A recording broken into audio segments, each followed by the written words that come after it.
Уважаемые коллеги, добрый день. Distinguished colleagues, good afternoon, good evening, and as always, the sixth day in a row, we are having the international online training platform called Scald.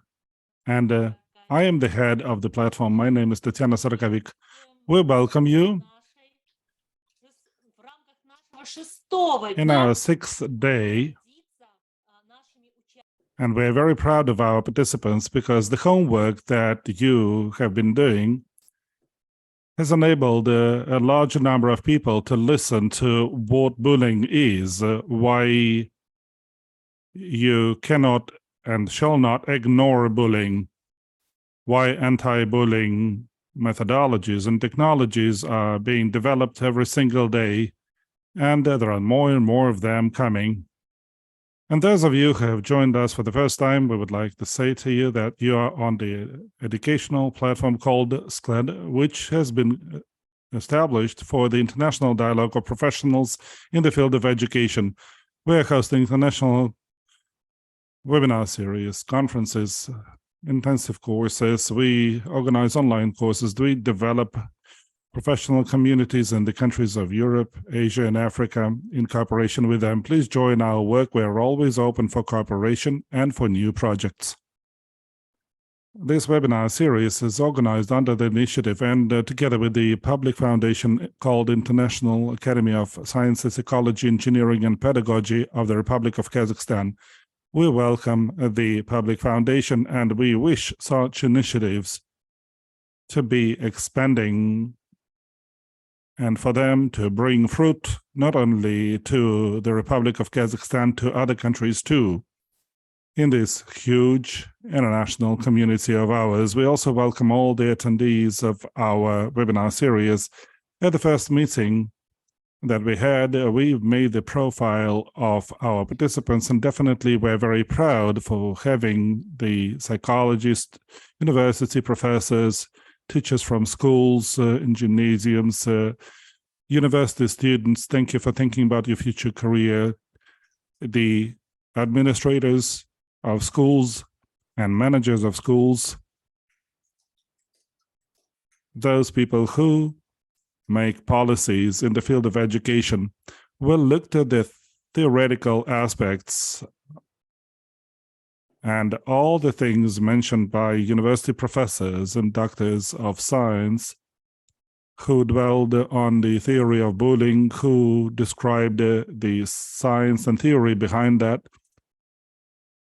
enabled to uncover various challenging issues, or forced you to think how we can do our studies in this field. But I believe that practitioners have been also impressed by the programs implemented around the world. You can see the list of those that we have studied, like the Kiva program that has been discussed yesterday. Is going to be used by you. 17 experts from 10 countries who have been hosted by us were open with us, and they are contributing a lot into the international anti-bullying strategy. And our today's presenter is not an exception. Mr. Scott Graham, the founder of the Kids for Kids Leadership Program, an award-winning anti-bullying speaker and youth influencer. And of course, today you can see the list of the issues that we are going to review: what bullying is, how to avoid bullying and a victim label, what are the strategies of walking away, ignoring and telling a trusted adult. And we had an opportunity to study 10 minutes prior to our meeting the list of these issues. And I believe that that Mr. Scott Graham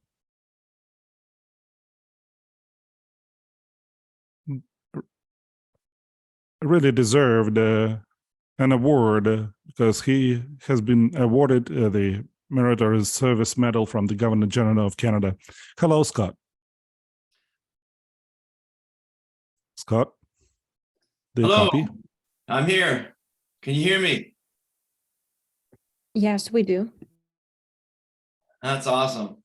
Well, My name is Scott Graham, and I run a program called the Kids for Kids Leadership Program. And what I do is I go across Canada and the UK, and I've actually been visiting some European countries now, and I've been speaking on bullying.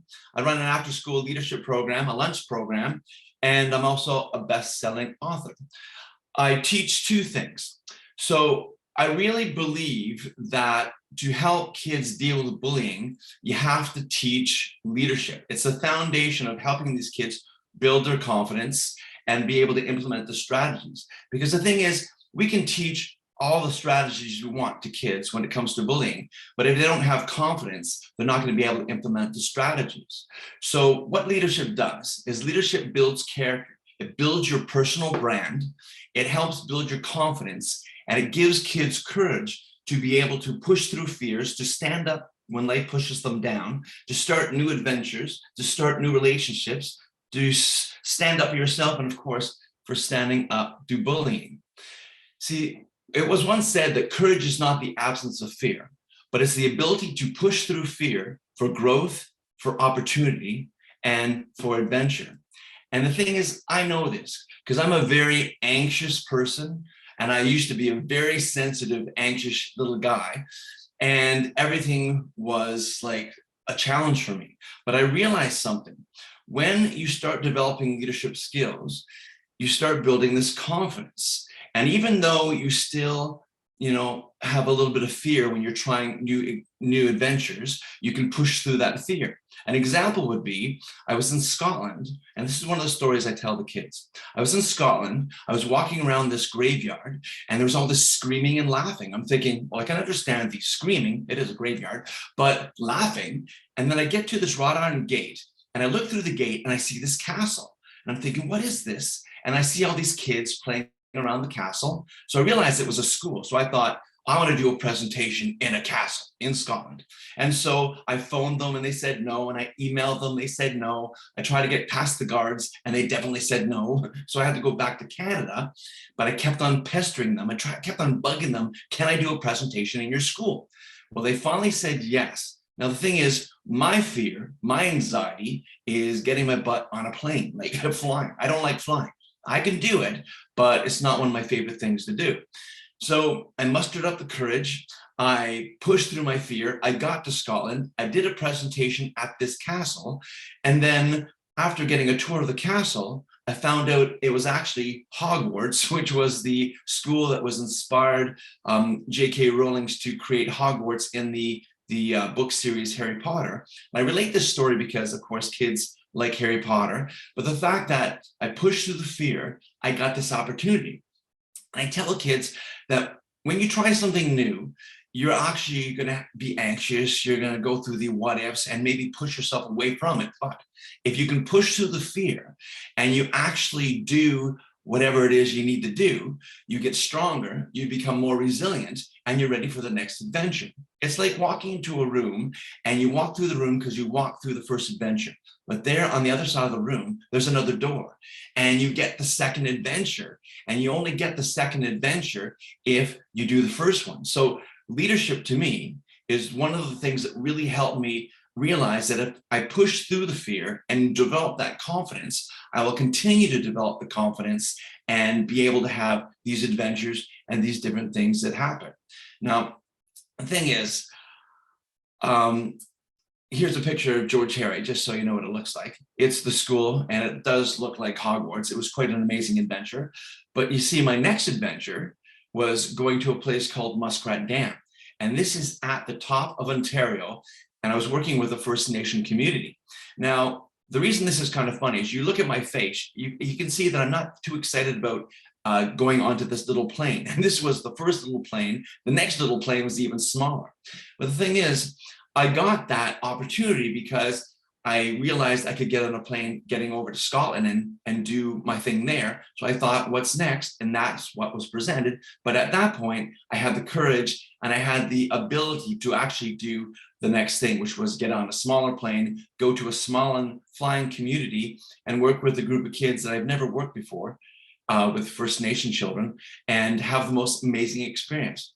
One of the stories I tell the kids in that scenario was, I was walking up this road and it was very, very dark.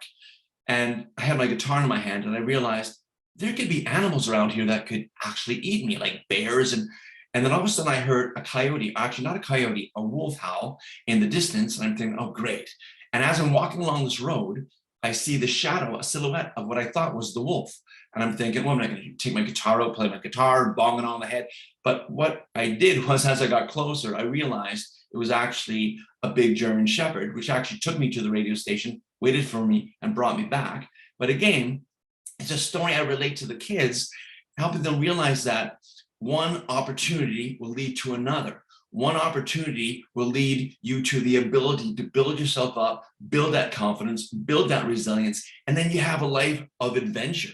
And kids want adventure. Kids get hooked into the story, but they also get hooked into the message of the story.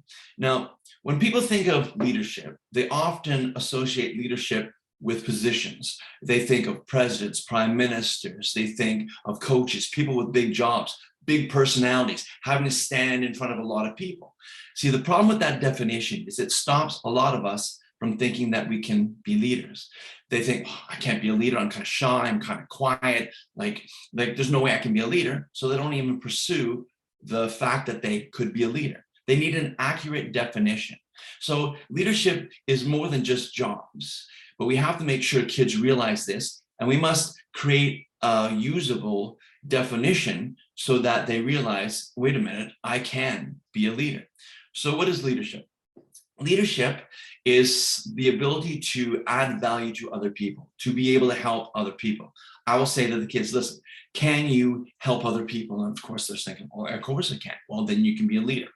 Do your best. Can you do your best? Of course. Can you work on the things you're not good at? Of course you can. And can you be the example?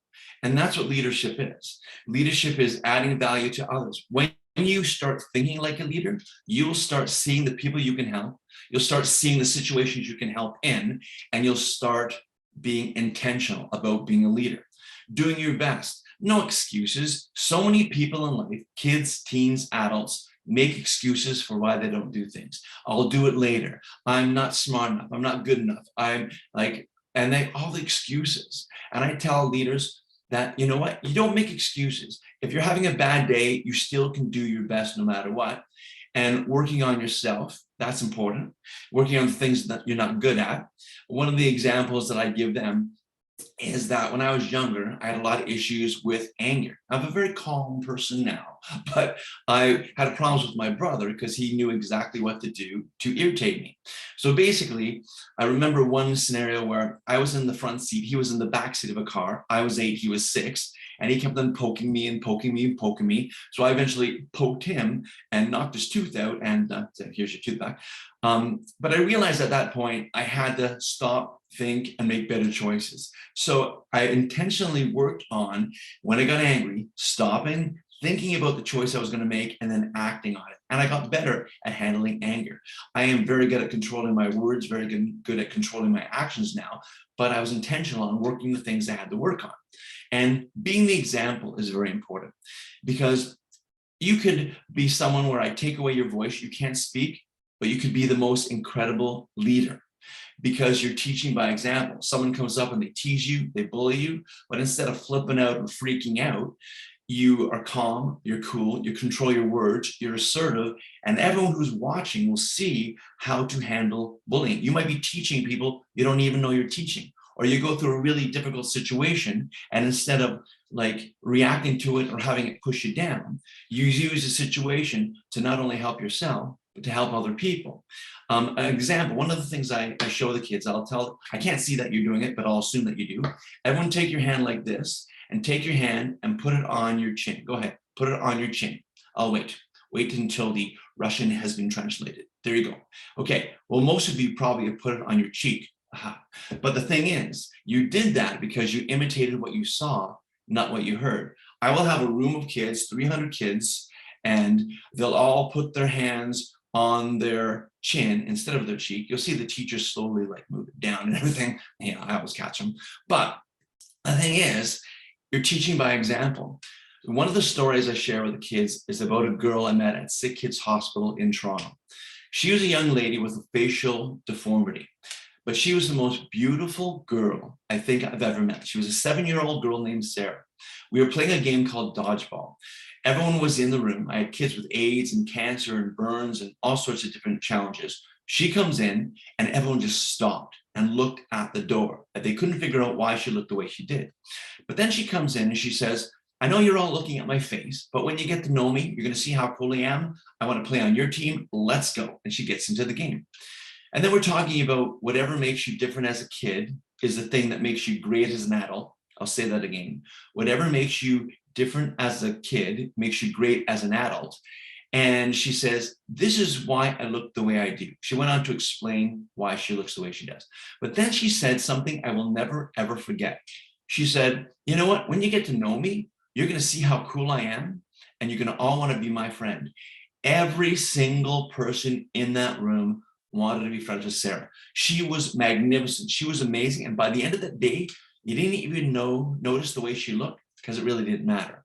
Because a lot of times kids are so worried about fitting in and being cool and trying to define themselves, they hook into the wrong things. They don't realize that what really makes them cool is their confidence and embracing who they are and using whatever they go through in a way to not only help themselves, but to help other kids too, and being the example. So being a leader is attainable. If you tell kids that, listen, if you want to be a leader, you look for ways of helping other people, you work on the things that you need to work on, you do your best, and you be the example. You teach the example. You don't have to be like me. You don't have to be like anyone else. Just use your situation to inspire and help other people.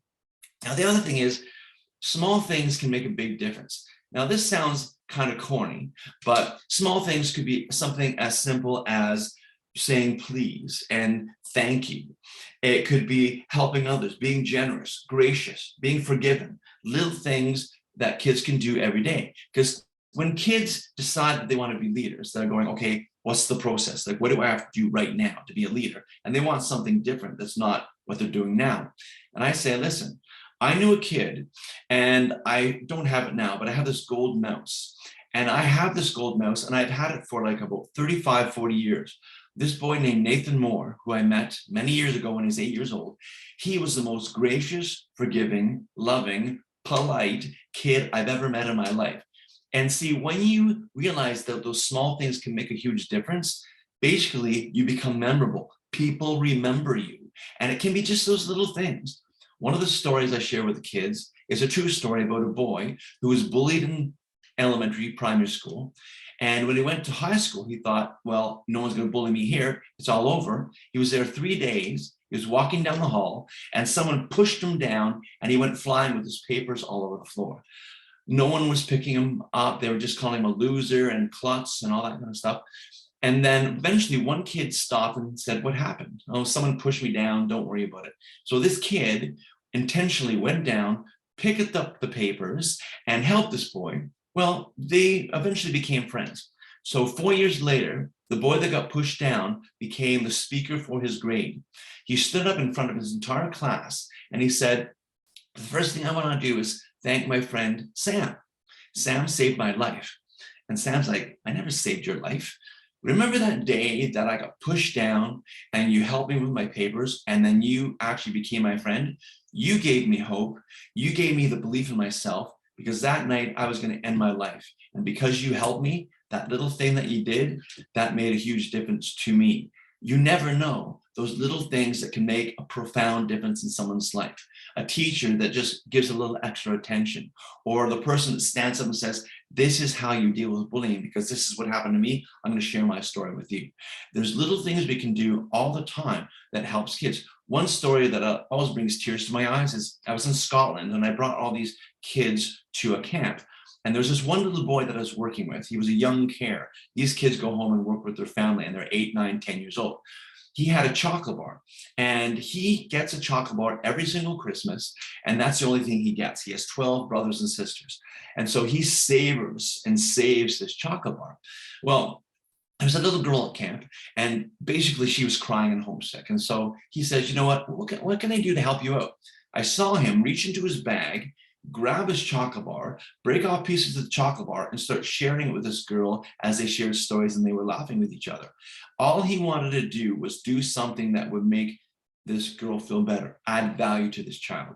And you know what? It doesn't sound like a big sacrifice, but the thing is, it's a huge sacrifice because it's something that he cherished. The only thing he ever got at Christmas, he saved it till October because this was in October. He was waiting for his second one before he would eat this one. And he acted like a leader. Those little things that make a huge difference. Now, if I see a bunch of kids in a room, I usually can figure out where the leaders are and where the kids that are kind of like maybe a little help are, because you see there's certain characteristics that leaders have that make them leaders.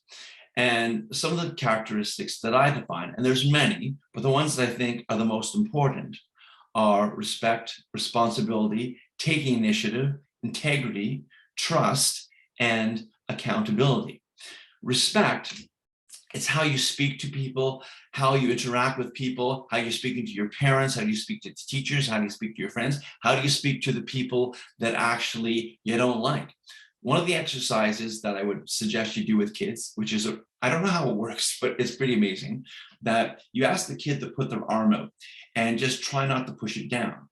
You go up to them and have them repeat positive things like, I'm awesome, I'm great, I'm good looking, I have lots of friends, and then try to push their hand down. You won't be able to do it. And then you do the same thing, and then they'll repeat negative statements. You're a loser, I can't believe it, like no one likes me, I'm dumb, and all the negative things you want them to say, and then push their arm down with the same amount of pressure, it goes down right away.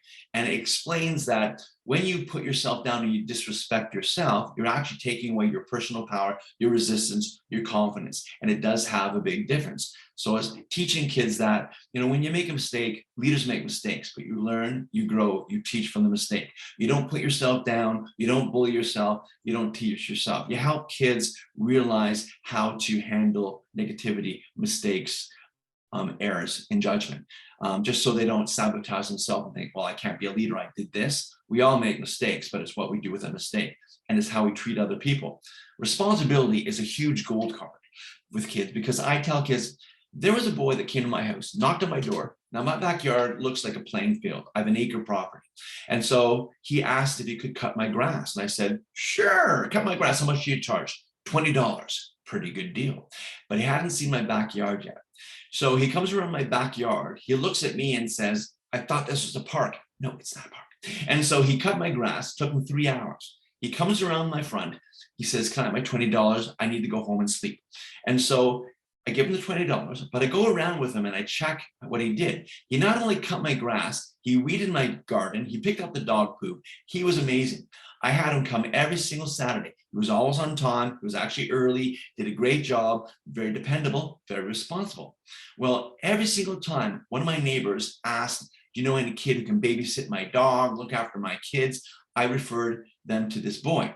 I saw this kid at the end of the summer. He's 12 years old. And I said, did you make any money? And he goes, yeah, I made about $2,000. And he was 12 years old. And I tell kids, when you build your personal brand, when you become someone who's respectful, who's responsible, who shows up on time, who does a great job, you become memorable. People talk about you, and in turn, you're building your confidence and you're able to handle the negativity that comes into the world. Initiative is a big one. I run summer camp. And so when I'm running summer camp, my best leaders are the ones that don't have to be told everything. There's a garbage that needs to be put away. They put away the garbage. There's a child over there that needs some help. You're helping that child.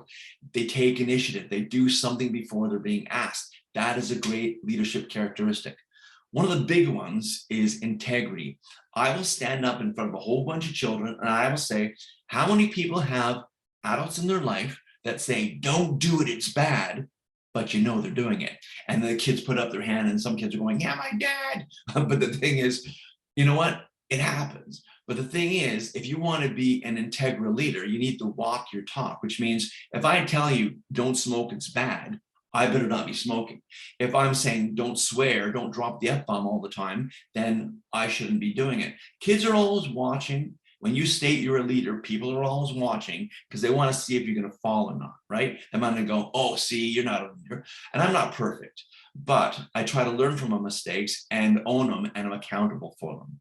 Trust is a big one. One of the things I do with kids is to make it engaging. I try to make it very energetic. I'm just trying not to be as energetic as I normally am because you'll get dizzy watching my hands. I'm trying to sit on them. But I make it engaging, high energy, but I use object lessons. And I teach kids the importance of trust. I will say, do you have to trust me because I'm an adult? And the answer is no. But do I want you to trust me? Yes. So I need to earn your trust. So you listen to what I say, you see if it makes sense. Do I walk my talk? Do my words match my actions? And if at any point I do something questionable, or I break a promise, or go against what I say I should do or shouldn't do, then take the trust back. And what I do is there's a magic trick. You could probably get it wherever you are. And it's a finger guillotine. And the kids put their fingers in. And I only do this with the older kids. They think it's funny, but they're like a little nervous. But it's an object lesson that kind of teaches trust, because there's no way you're going to put your finger in a guillotine and if you didn't trust me to a certain point. And they're laughing, but they're engaged. And the thing is, when I do presentations with kids, they have to be engaged. If they're not buying into what you're going to present within 5 minutes, there's no point in doing it because they're not listening. So it's trying to make sure that they're engaged. They see that it makes sense and it's something that they can actually buy into and use in life. Because a lot of times people present information, but it's just not usable. It's not practical. The stuff that I teach is very practical. It's usable in classrooms. It's usable in the community, at home, and kids, if they decide to, can be leaders. Now, accountability is the new one that I've added, because I've noticed lately that I don't know what it's like where everyone else is living, but I'm noticing a lot of kids are getting rescued by usually their parents, but they're being rescued for something they've done. So they make a mistake, and then the parent comes in and dun, dun, dun, dun, and it's like, not my child. But what I say to kids is this: to be a leader, you're going to make mistakes. But leaders will own the mistake, be accountable for the mistake, get a consequence if there's a consequence, and not do it again. Because it's either you pay now or you pay later with interest. Because what I'm worried about is kids who are getting rescued all the time. I'll give you one example. There was a boy in Oakville, which is a little city near Toronto, and he was in grade 6, so he's about 11 years old, and he was caught vaping in the bathroom. And so he got caught, of course, and then he got suspended for 1 day. Well, the dad comes in and says, well, I disagree with this suspension. I don't think my kid should be suspended for vaping in the bathroom. Can you prove that vaping is illegal in Canada? It's like, well, it's not illegal, but you still don't do it in the bathroom. And then a mom came in another time, and I guess her son called a girl the C word, the worst word you could ever, call a woman a girl. And so the mom came and said, oh no, it wasn't the C word, it was the B word. So basically she's trying to downgrade the severity of the word. But the thing is, once kids know that they can do whatever they want, and then they'll be rescued, and they get into that mode, it'll catch up with them. Because if you're in university and you decide not to go to class, no one's going to care. You're just going to fail university and waste a lot of money. If you have a job and you decide, I just don't want to go to work today, you're going to get fired. If you have a relationship and you don't put effort into the relationship, your relationship breaks. And I keep on seeing this. I've done this for 30 years, and I'm seeing how kids who are rescued evolve. And some kids, as they mature, they figure it out. And there's a lot of rationalizations around, oh, kids will be fine. Kids are just being kids. But the thing is, we need to teach them that if you make a mistake, it's not the end of the world. It's just something that you did, you got to be accountable for, and move on, learn from your mistakes. Now, I think attitude is extremely important, your attitude, because it determines your level of success. I often tell kids that come to my camp, if it's a rainy day, you can come into a rainy day at camp and go, oh man, it's a rainy day, this is horrible, and have a worst time of your life. Or you can say, you know what's going to be a rainy day? Well, we can do things in the rain, and it's going to be awesome. It's going to be epic. And so I see kids come in, and they're looking up at the sky going, bring it on. And they have the greatest time ever. I remember hearing these boys say that, this is even more fun than when it's sunny out, because there are advantages of when it's cooler and rainy at camp. But the thing is, giving kids the idea that whatever you focus on, you get more of. So if you focus on the negative, you're going to get more negative. If you focus on the positive, you're going to get more positive. See, my story is when I was a baby, I was given up for adoption. So when I was actually in my mother's stomach, my birth mother's stomach, my grandfather actually tried to abort me. So that wasn't a pleasant way to kind of start life. And then it wasn't going to happen. So my mom was basically told, give up the baby. So I was given up, to an orphanage in Scotland. And then I was adopted. When I was a boy, I went through abuse, sexual, emotional, physical abuse. When I was a teenager, I was bullied. And as a man, I'm often like minimized in the sense that people look at me, look at my hair, they go, you can't do much, and they don't expect a lot. So I could have gone through life, used all those scenarios as this is why I have a bad attitude, and this is why I'm failing, and this is why I can't do anything. But I didn't. I realized that it's up to me, and it's how I focus. So being adopted to me is a great gift, because I was adopted into a great family who took care of me. I wouldn't have had the same opportunities if I had stayed in Scotland with this particular mom who was very young. Being abused as a boy, it wasn't someone who abused me in my immediate family, it was sort of external, but it gave me the empathy and the understanding of when kids go through really difficult situations, how hard it can be and how important it is to have someone as an advocate. Being bullied as a teenager, I created a program that has helped over 50,000, if not more, kids, and inspired a lot of people to get into teaching, into working with kids, into service industries. And so it's turned into a really positive thing. And as an adult, you saying that I can't do something, not you in particular, but people saying, Scott can't do stuff. I've proven that over and over and over again that I can, because I'm like a dog on a bone. If you say I can't do it, I will show you I can. And I always look for challenges, things that I've never done before, and I act on it. For example, a few years ago, I decided that I wanted to do an anti-bullying leadership conference. Well, I've never done a conference before.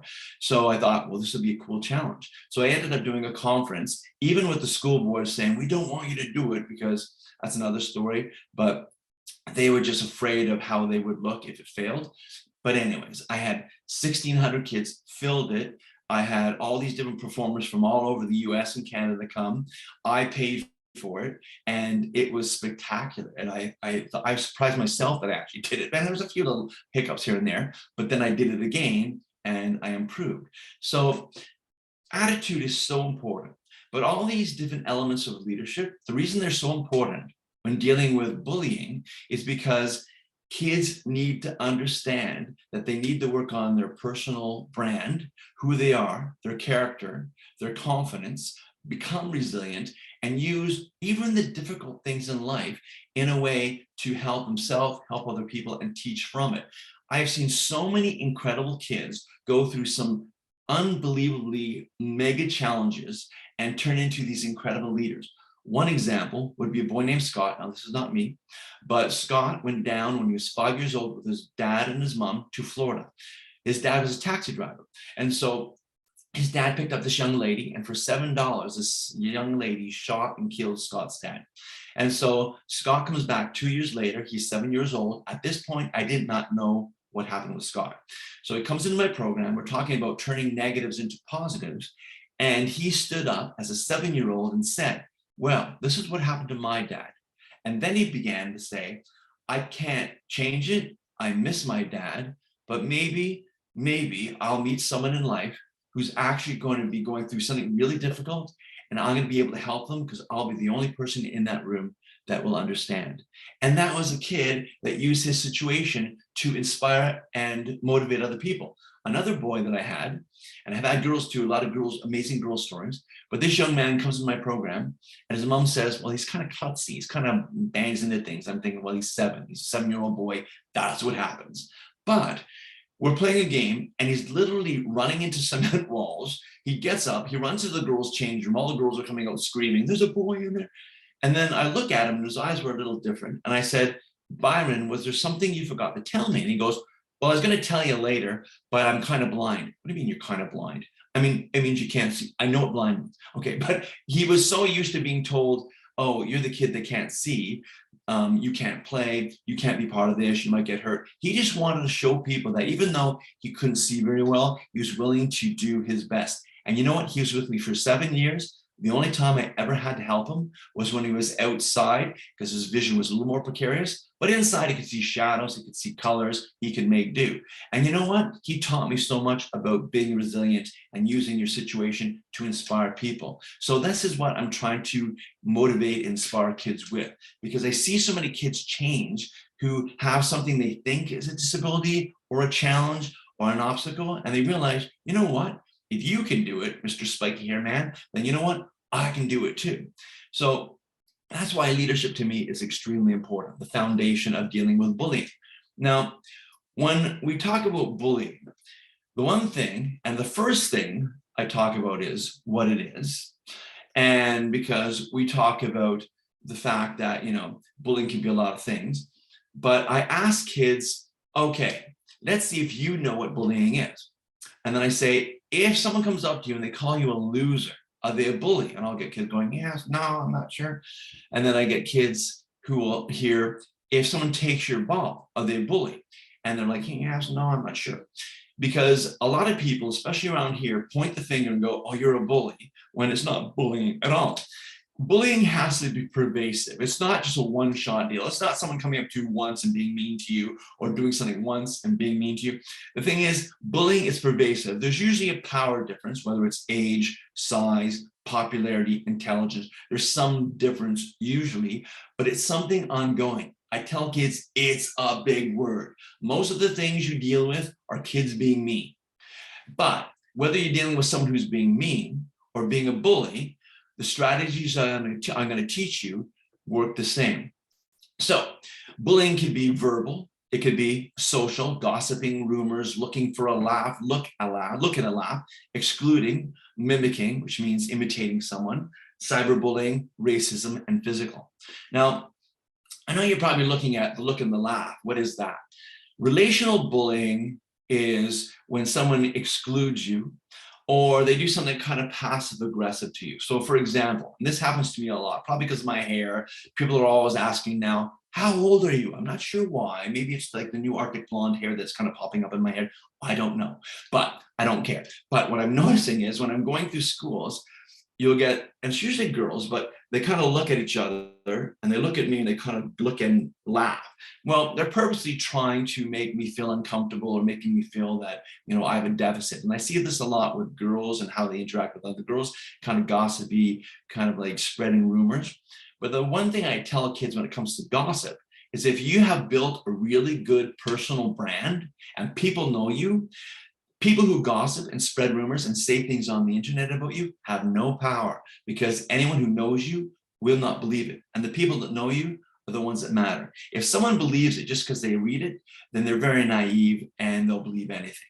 If you build a really strong personal brand, and this is what leadership can do, you're protected from people who slander, who gossip. Because I tell kids, if you know me and someone said to you, oh, I saw Scott dropping F-bombs at the gas station the other day, you'll be going, I don't think so. Scott would not do that. I know without a doubt that that's not Scott. And if you weren't sure, you would come up to me and say, Scott, were you dropping the F-bombs at the gas station? I would say, no.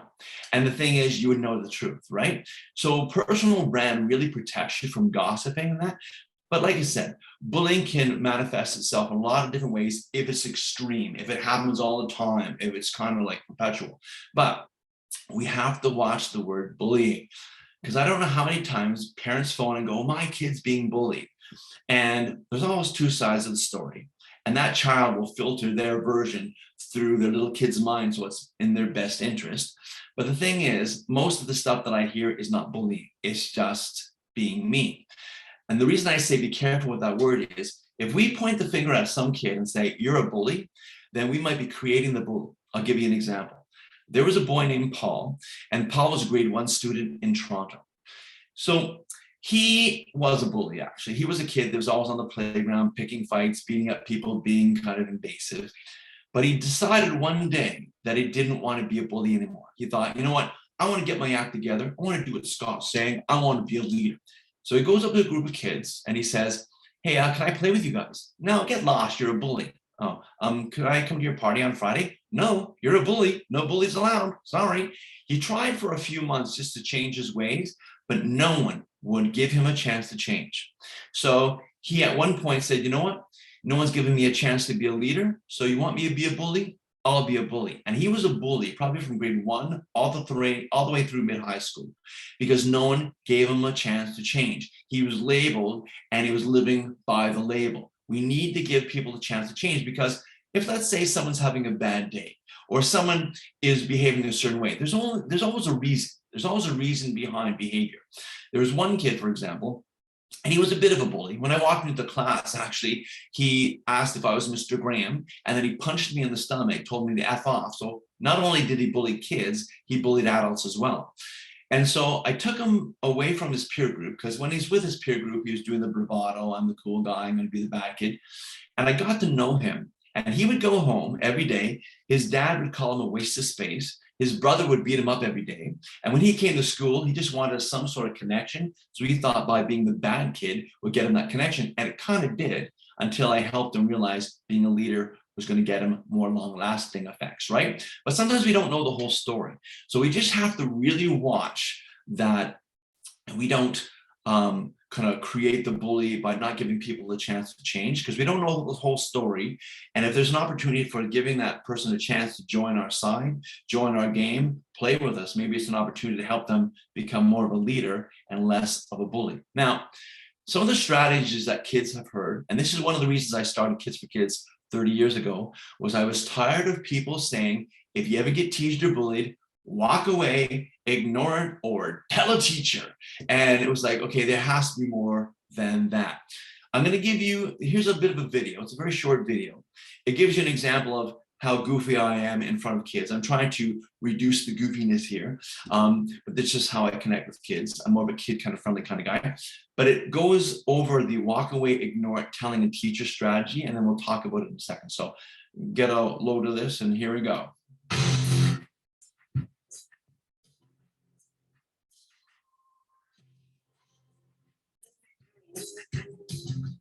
This is what I was told when I was a kid. If you ever get teased or bullied, Scott, walk away. Have you heard that one before? Okay, have you heard this one? If you ever get teased or bullied, just ignore it. Have you heard that one? Okay, so I'm gonna try this before your very eyes. We're gonna see if this works. Can I have my friend, Evan? Let's hear the man they call Evan. Let's hear my friends. Now, Evan, he's gonna come up to me and he's gonna go, nice hair, man. And I, before your very eyes, I'm gonna walk away and we'll see if this walking away strategy is actually gonna work, okay? So Evan, step over here for a second, okay? Come up to me and say, nice hair, man, like you're making fun of me. Nice hair, man. Okay, now I'm gonna walk away and see if it works. La la la la la la. Okay, there's a problem. When you walk away, the bully has these things that I like to call legs. Hello! And they follow you. So now I'm thinking, okay, he is going to come up to me. I'm going to ignore him. And so he's going to come up to me and say, you have a big sausage nose, and I will ignore him. Are you ready? Go ahead. You have a big sausage nose. I'm ignoring him. But now, unfortunately for Evan, I must now destroy him. Run for your life, Evan! Run! Let's hit for Evan. Great job. Okay. So as you can see, the walking away, ignore it strategy is a very common strategy that we teach kids. Now, I'm not saying you can't walk away, because sometimes you walk away and the bully doesn't follow you. Good strategy. And sometimes there's things you could ignore. My last name is Graham, so I would hear Graham, Teddy Graham, Graham Crumbs, and even now, Grandpa. Not sure why Grandpa's happening, but anyways. But the thing is, if you walk away and they follow you, you need another plan. And if you can't ignore it any longer, you need to know how to be assertive, how to use your words and your actions to deliver a cool message. And these are the strategies that I'm going to teach you today.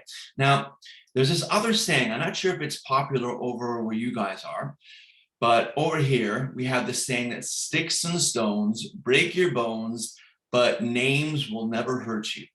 And it was first said in 1864 by a black slave in the Civil War. So in that context, sticks and stones, while these men, women, and children were being physically assaulted and abused. So someone said, sticks and stones, worry about the sticks and stones, but don't worry about the words. But the problem is, we repeated the word so much, the phrase so often, that we started believing the lie. And it's not true, because when I was a kid in grade 7, I was 12 years old, I couldn't read and write. I later found out I have attention deficit with hyperactivity. You might have noticed the hyper part, and a learning disability, which is really lame, because ADHD basically means I have lots of energy. And if I don't like something, it's harder for me to pay attention, and I can be more impulsive. I can show you my visa bill later. But the thing is, if I like it, I can pay attention better than anybody. Having extra energy at my age is a good thing. And being impulsive, that's something you can use strategies on to kind of get better at, which I have. A learning disability just means I think differently. You can be a genius, you can be creative, you can think outside the box if you have a learning disability. But if you think it's a negative, it will be a negative. Like I said before, if you focus on the negative, you get more of the negative. And so when I couldn't read and write in grade 7, the bullies found this out. And the bullies started calling me this word, the word that wasn't supposed to hurt. And the word was dumb. Scott Graham, man, you're dumb. You can't do nothing. And it was kind of funny, because when they called me dumb, they said, you're dumb. You're D-U-M-M dumb. Well, it wasn't me that was dumb. They spelled the word wrong. Okay. But the problem was, if you repeat something long enough, it becomes your truth. And if you start saying, I'm dumb, you're going to stop trying, you're not going to go for things, you're not going to build relationship. There's a lot of things that will stop you if you believe the lie. So I had a friend, and that's why I think kids are so incredibly important, because there's so many people like this that would help other people. And this friend said, Scott, you're not dumb. You just got to work at what you need to work at. So I started reading hockey cards, and I started reading comics, things that I liked. And that's the key to helping kids read. Basically is the key into something that they love, that they're passionate about, whether it's hockey cards or Pokemon cards or like comics or whatever it is, hook them into it, and then they're reading and they get better. Well, I eventually got good at reading and writing, and I will never forget my moment of truth. I was sitting around this campfire, and I was with all these older kids, and one kid said, do you know any scary stories? And I thought, well, yeah, I know some scary stories. I'm going to scare you guys. And so I told this really scary story. At the end of the story, all the kids were huddled together, like freaking out, looking for their mother. But then one boy, the sassy, spicy boy, was like, I'm not even scared, whatever. And so I thought that was kind of strange. But about an hour later, I'm walking by his tent, and I can hear him talking. And he's like, do you think that story that Scott said was true? So I'm kind of thinking, maybe he's a little afraid. So I reached down, I grabbed his leg, and all you could see was the tent running around the campsite for about an hour. But the thing is, at that point, I could read, I could write, I could tell stories. And then a few years later, what happened was I met a kid named Sam. Now, how can I say this about Sam? Sam was really annoying, okay? Because every single time I saw Sam, he would ask me a question. He would go, when are you going to put your stories into a book? You're going to write a book? Like, I don't see your book in the store yet. Come on, where's the book, Scott? So I got so tired of this kid asking me the story or asking me the question, I decided, okay, I'll write a book. And so I wrote a book called The Fantastical Town of Finkel. It's a kid's book. I gave it to Sam, and I said, Sam, here's the book. Do not ask me the question any longer. And he goes, okay, I promise. So I saw him about a week later, and I said, did you like my book? And he goes, oh, it was really good. But I got a question for you. And I go, you got a question for me? I thought you said you weren't going to ask me any more questions. Well, I won't ask you that question. Okay, what's your question then? When you're going to write your second book? Come on. And so I wrote another book. So I ended up writing 5 books. I'm working on a new one, and I've done like different videos and stuff like that. But the thing is, I'm a guy who couldn't read and write. I still proudly have ADHD and a learning disability. So how did I go from someone who couldn't read and write, who has ADHD and a learning disability, to becoming an author? I stopped believing in the lie, and I started believing in myself.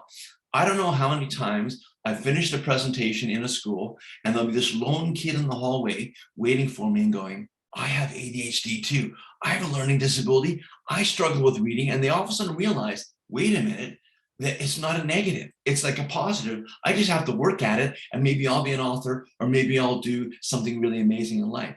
It's amazing how many kids define who they are. They define and hurt their personal brand by believing the lies that the bullies put out, or they believe in the lies that they repeat in their head. And even us as adults, there's things that happen to us as kids, and these voices, these lies perpetuate in our head, preventing us from doing things or steering us or pushing off in the wrong direction. And one of the things I try to do with kids, and I've seen it happen, is inspire them and change their way of thinking so they can be leaders, and they realize they have the confidence and the strategies on how to deal with bullying.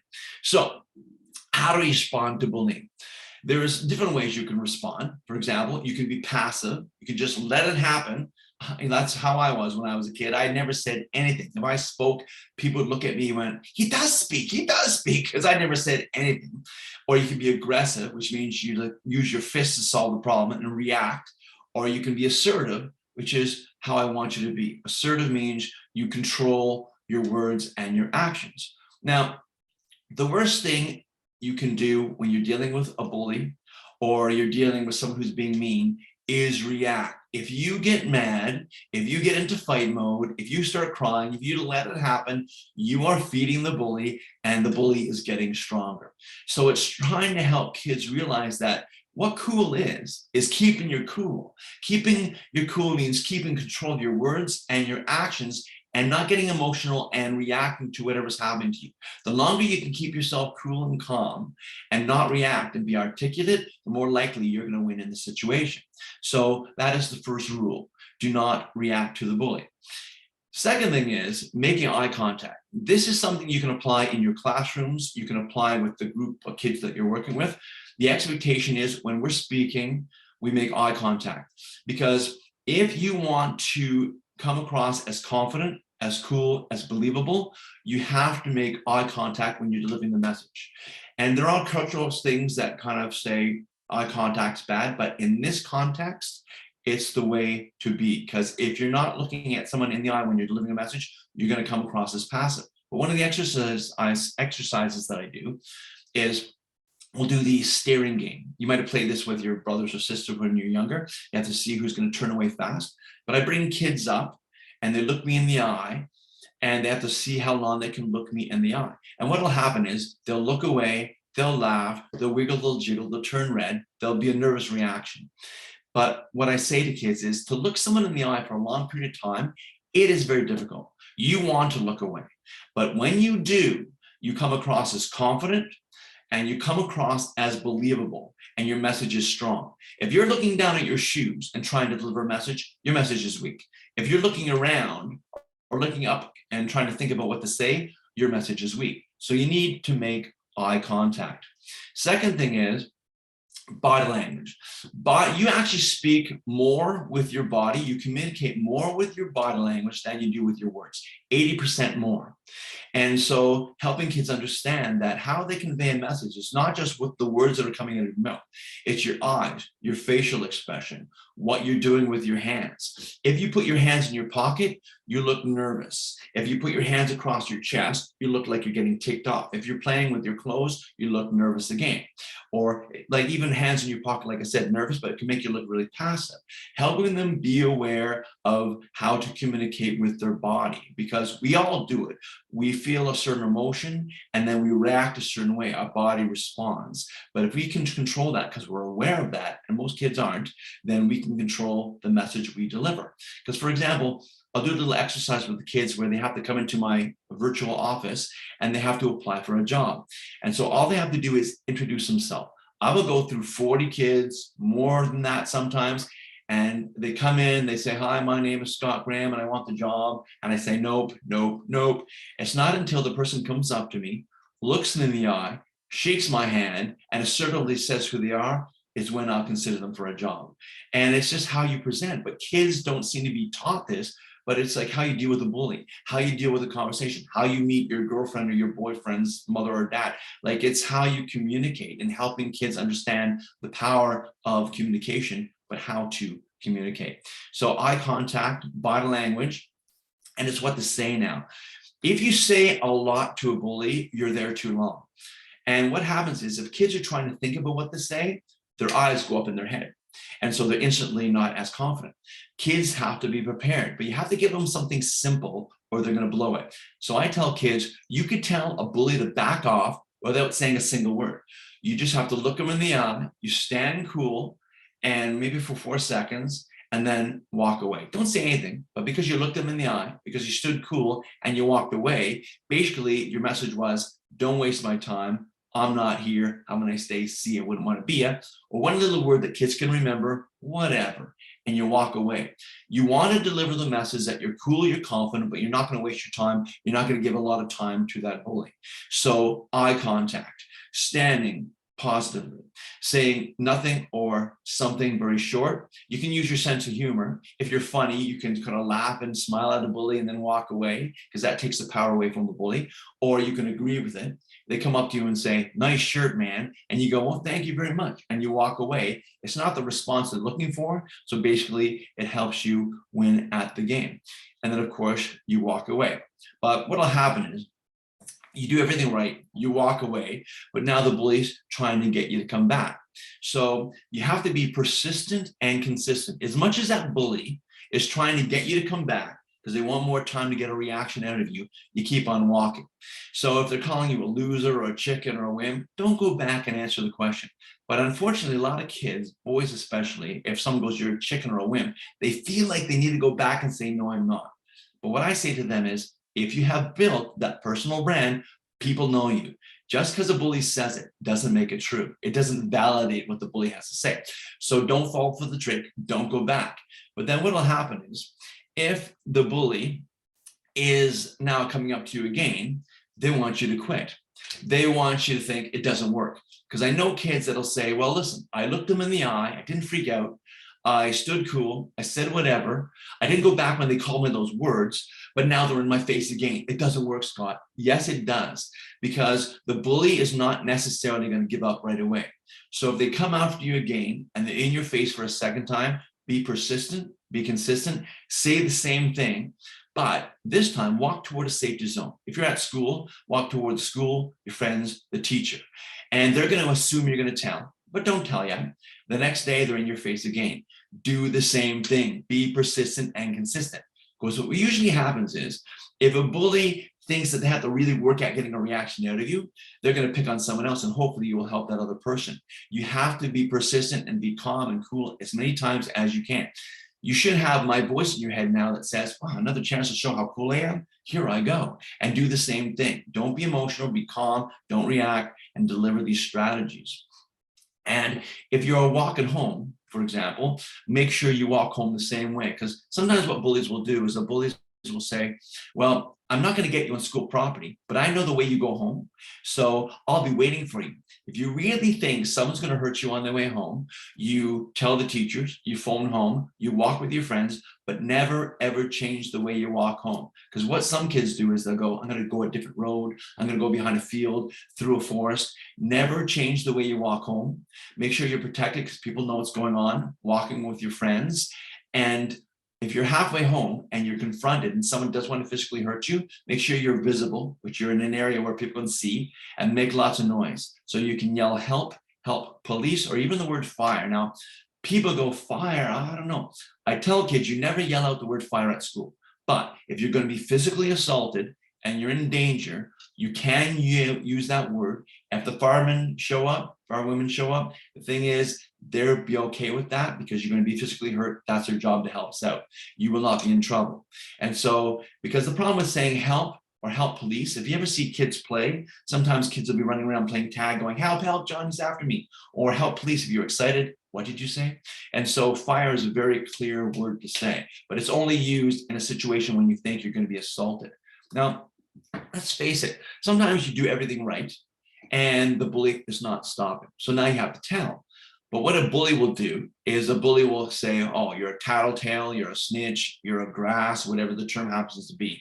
And sometimes with older kids, they don't have the confidence that if they tell, there's a solution. They think, if I tell, then my problem is going to be worse. And they don't tell. But the thing is, you need to tell, because if you tell, you're not just helping yourself, but you're helping other kids too.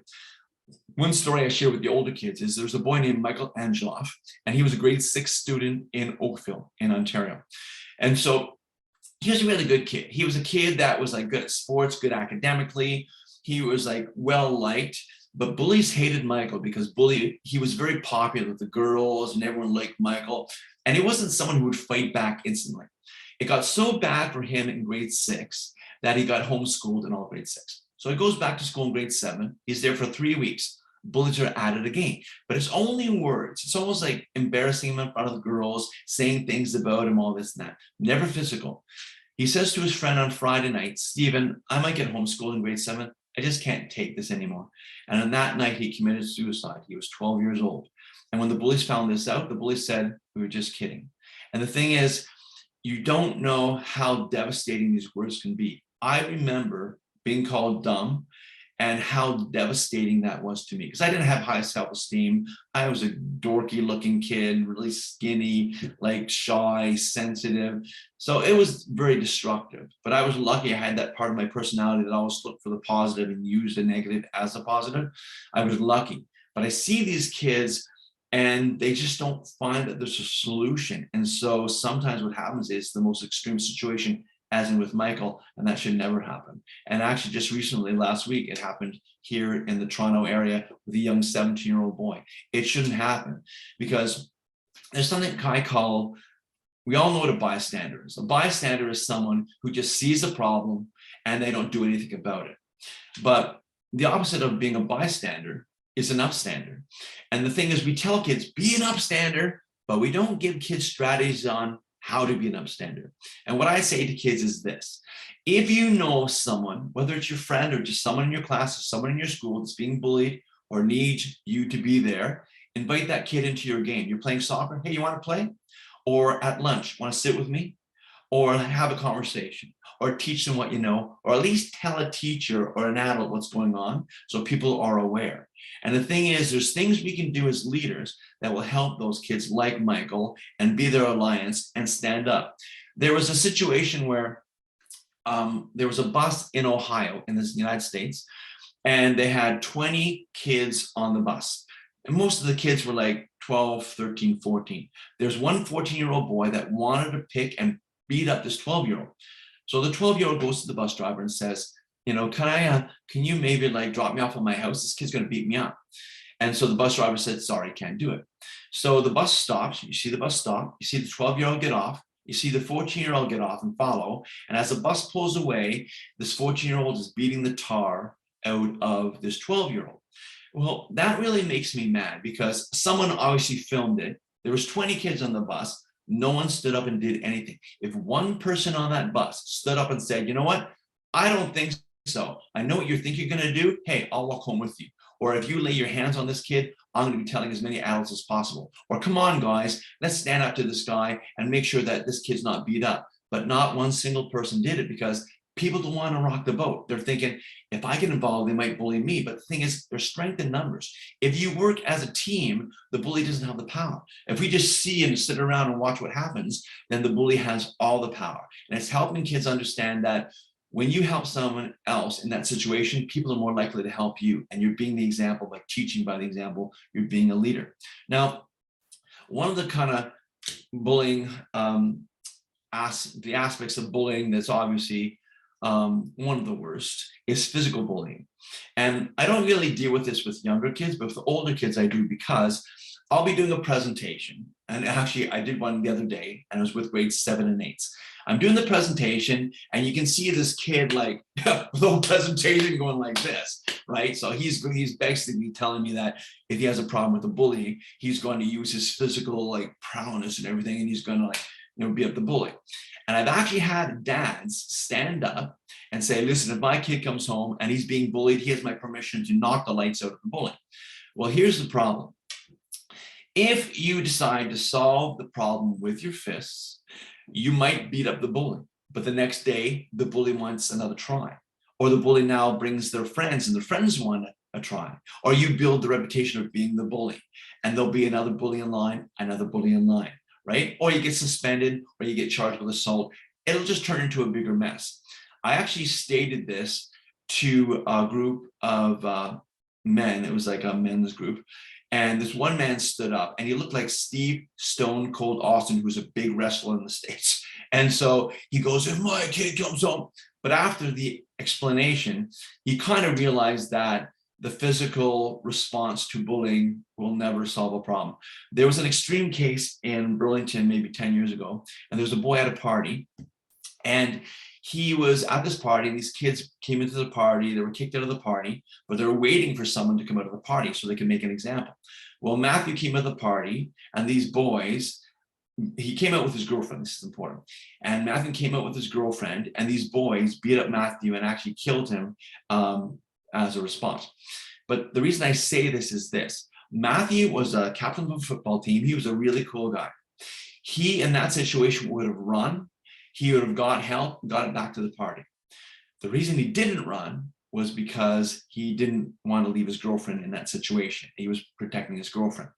But that is a response. If someone's going to physically hurt you and there's a whole bunch of people and there's, they want to get into it, running is a choice. But a lot of guys especially, they don't want to run because they think it's being whipped.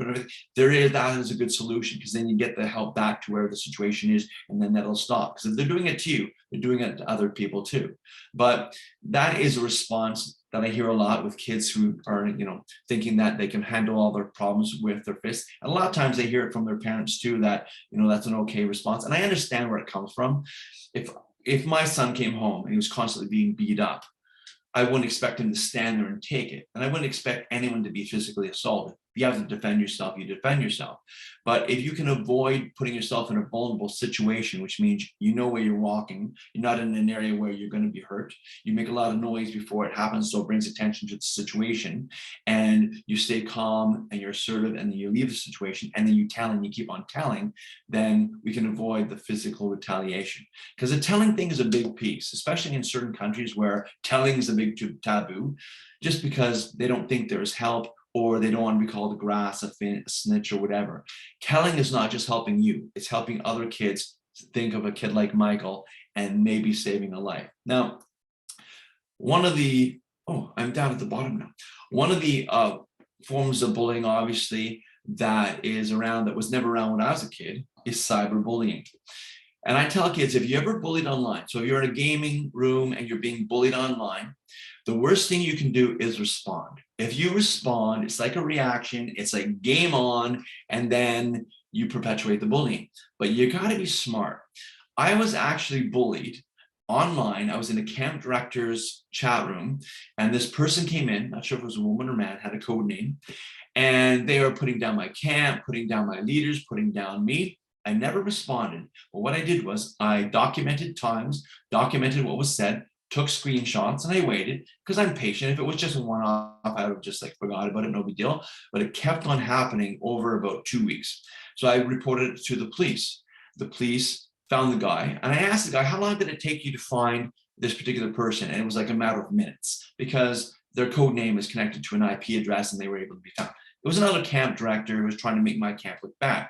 But the thing is, you want to respond. Kids want to respond. They think, I'm just going to respond to this nonsense and everything, but it's the worst thing you can do. You got to be smart, especially if you're being bullied online, because you have to make sure that you don't buy into it and perpetuate it and create a bigger problem. And like I said to you a couple times already, if you have a good personal brand, the lies, the gossip, the things that they spread will not stick, because people know you, they know my brand. People know me. I wasn't really worried about what they were saying, because people know my camp. They know me. They know I have integrity. I kind of walk my talk. But it was annoying, and it's something they shouldn't be doing. And if they're doing it to other camps, then that's not cool too. So it was my way of kind of addressing that. Another thing I say to kids when it comes to the internet is, whatever you put online is forever. And so you might not think so, but your words, your text, your comments, your photos, your videos, it is forever. They might disappear on your end, but not up in the internet space. And I had this one kid, he was in grade 8, 12-year-old kid, actually maybe 13, and he was in tears. And I didn't mean to put him in tears. I'm not a mean guy. But what happened was, I said, did you hear that Snapchat is changing their policies? All those pictures that you've been sending to your friends that, disappear after 10, 15 seconds, well, they own them all. And they've decided that they're going to put them all back and they can pick whatever one they want and put them back on Throwback Thursday. And he's freaking out. Now, I don't know what he put up, but obviously something he didn't want people to see. And that wasn't really true because Snapchat hasn't changed their policy yet, but they've already done that on Facebook. You can delete your photos, but they have them. So if they want to put a photo up of their choice, they can put them up on their Throwback Thursday, and it changes and morphs. And kids have to understand that you might think it disappears on your end, but once you put it up on the internet, you no longer own it. And if you're going for a hockey group or a sports group or a school, or you have a girlfriend or boyfriend and their parents are going to check you out on Facebook, or you're going for a job, people are checking your social media. I was going to hire someone for my summer camp. I had 2 applicants, and basically they both looked really good. Outdoor education, a lot of really good stuff. And I couldn't figure out who I should hire because they looked pretty equal. So I went to their Facebook. Now, of course, kids will say, well, I have a fake Facebook, so I'll show you the fake one. I can find the fake one. I can find all the ones that are out there on you. And if you don't let me in, if they're private, whatever, I'll say you don't have the job. So it's not going to protect you. Because you have to always kind of like counteract what they're going to say, because they always have something back to say that they think that it's going to protect them. So anyways, I saw these 2 men's Facebook posts, and that all looked pretty good and everything. But there's one picture of one of the guys, and he was at a party drinking. Now, he was 21 years old. He's allowed drinking, but I had to decide which one I wanted. And because of that picture, even though it wasn't illegal, and there's nothing wrong with it, that was the thing that made him not get the job. So it could be something as simple as a picture that people take out of context, or something like as simple as you're doing your thing, but it's the thing that kind of prevents you from getting the job. Everything paints your personal brand, everything. And so you just have to watch. And I say to a friend, because if you want to do, get on a hockey team, your hockey coach is going to look and see what kind of person you are. Because I work with a lot of kids who are into sports, and they think that because they're such a good athlete that they're going to get onto a team. Well, I know the recruiter for the Blue Jays, which is a professional baseball team in Toronto. And he told me something that I share with the kids, and that is, you could be the best baseball player, the best sportsman out there, best athlete, but unless you have good character, you're not going to get the job. Because if you're someone who doesn't show up, who's irresponsible, who's disrespectful, you're going to bring my team down, and we don't want you on the team. And it kind of changes some of the kids' thinking, because they think they're just going to go, slide into a big career because they're so good. But it's not just that, it's your personal brand. And that's why personal brand, building leadership is so incredibly important, because it builds your character, your personal brand, and gives you the confidence to be able to do what you need to do. Now, the worst form, in my opinion, of bullying is racism, when someone is made fun of or excluded because of a color or religion or whatever difference it is. And I hadn't included this up until like 2 years ago, because I was in a grade 8 class, and I was talking about a friend of mine who's on a show called The Next Step.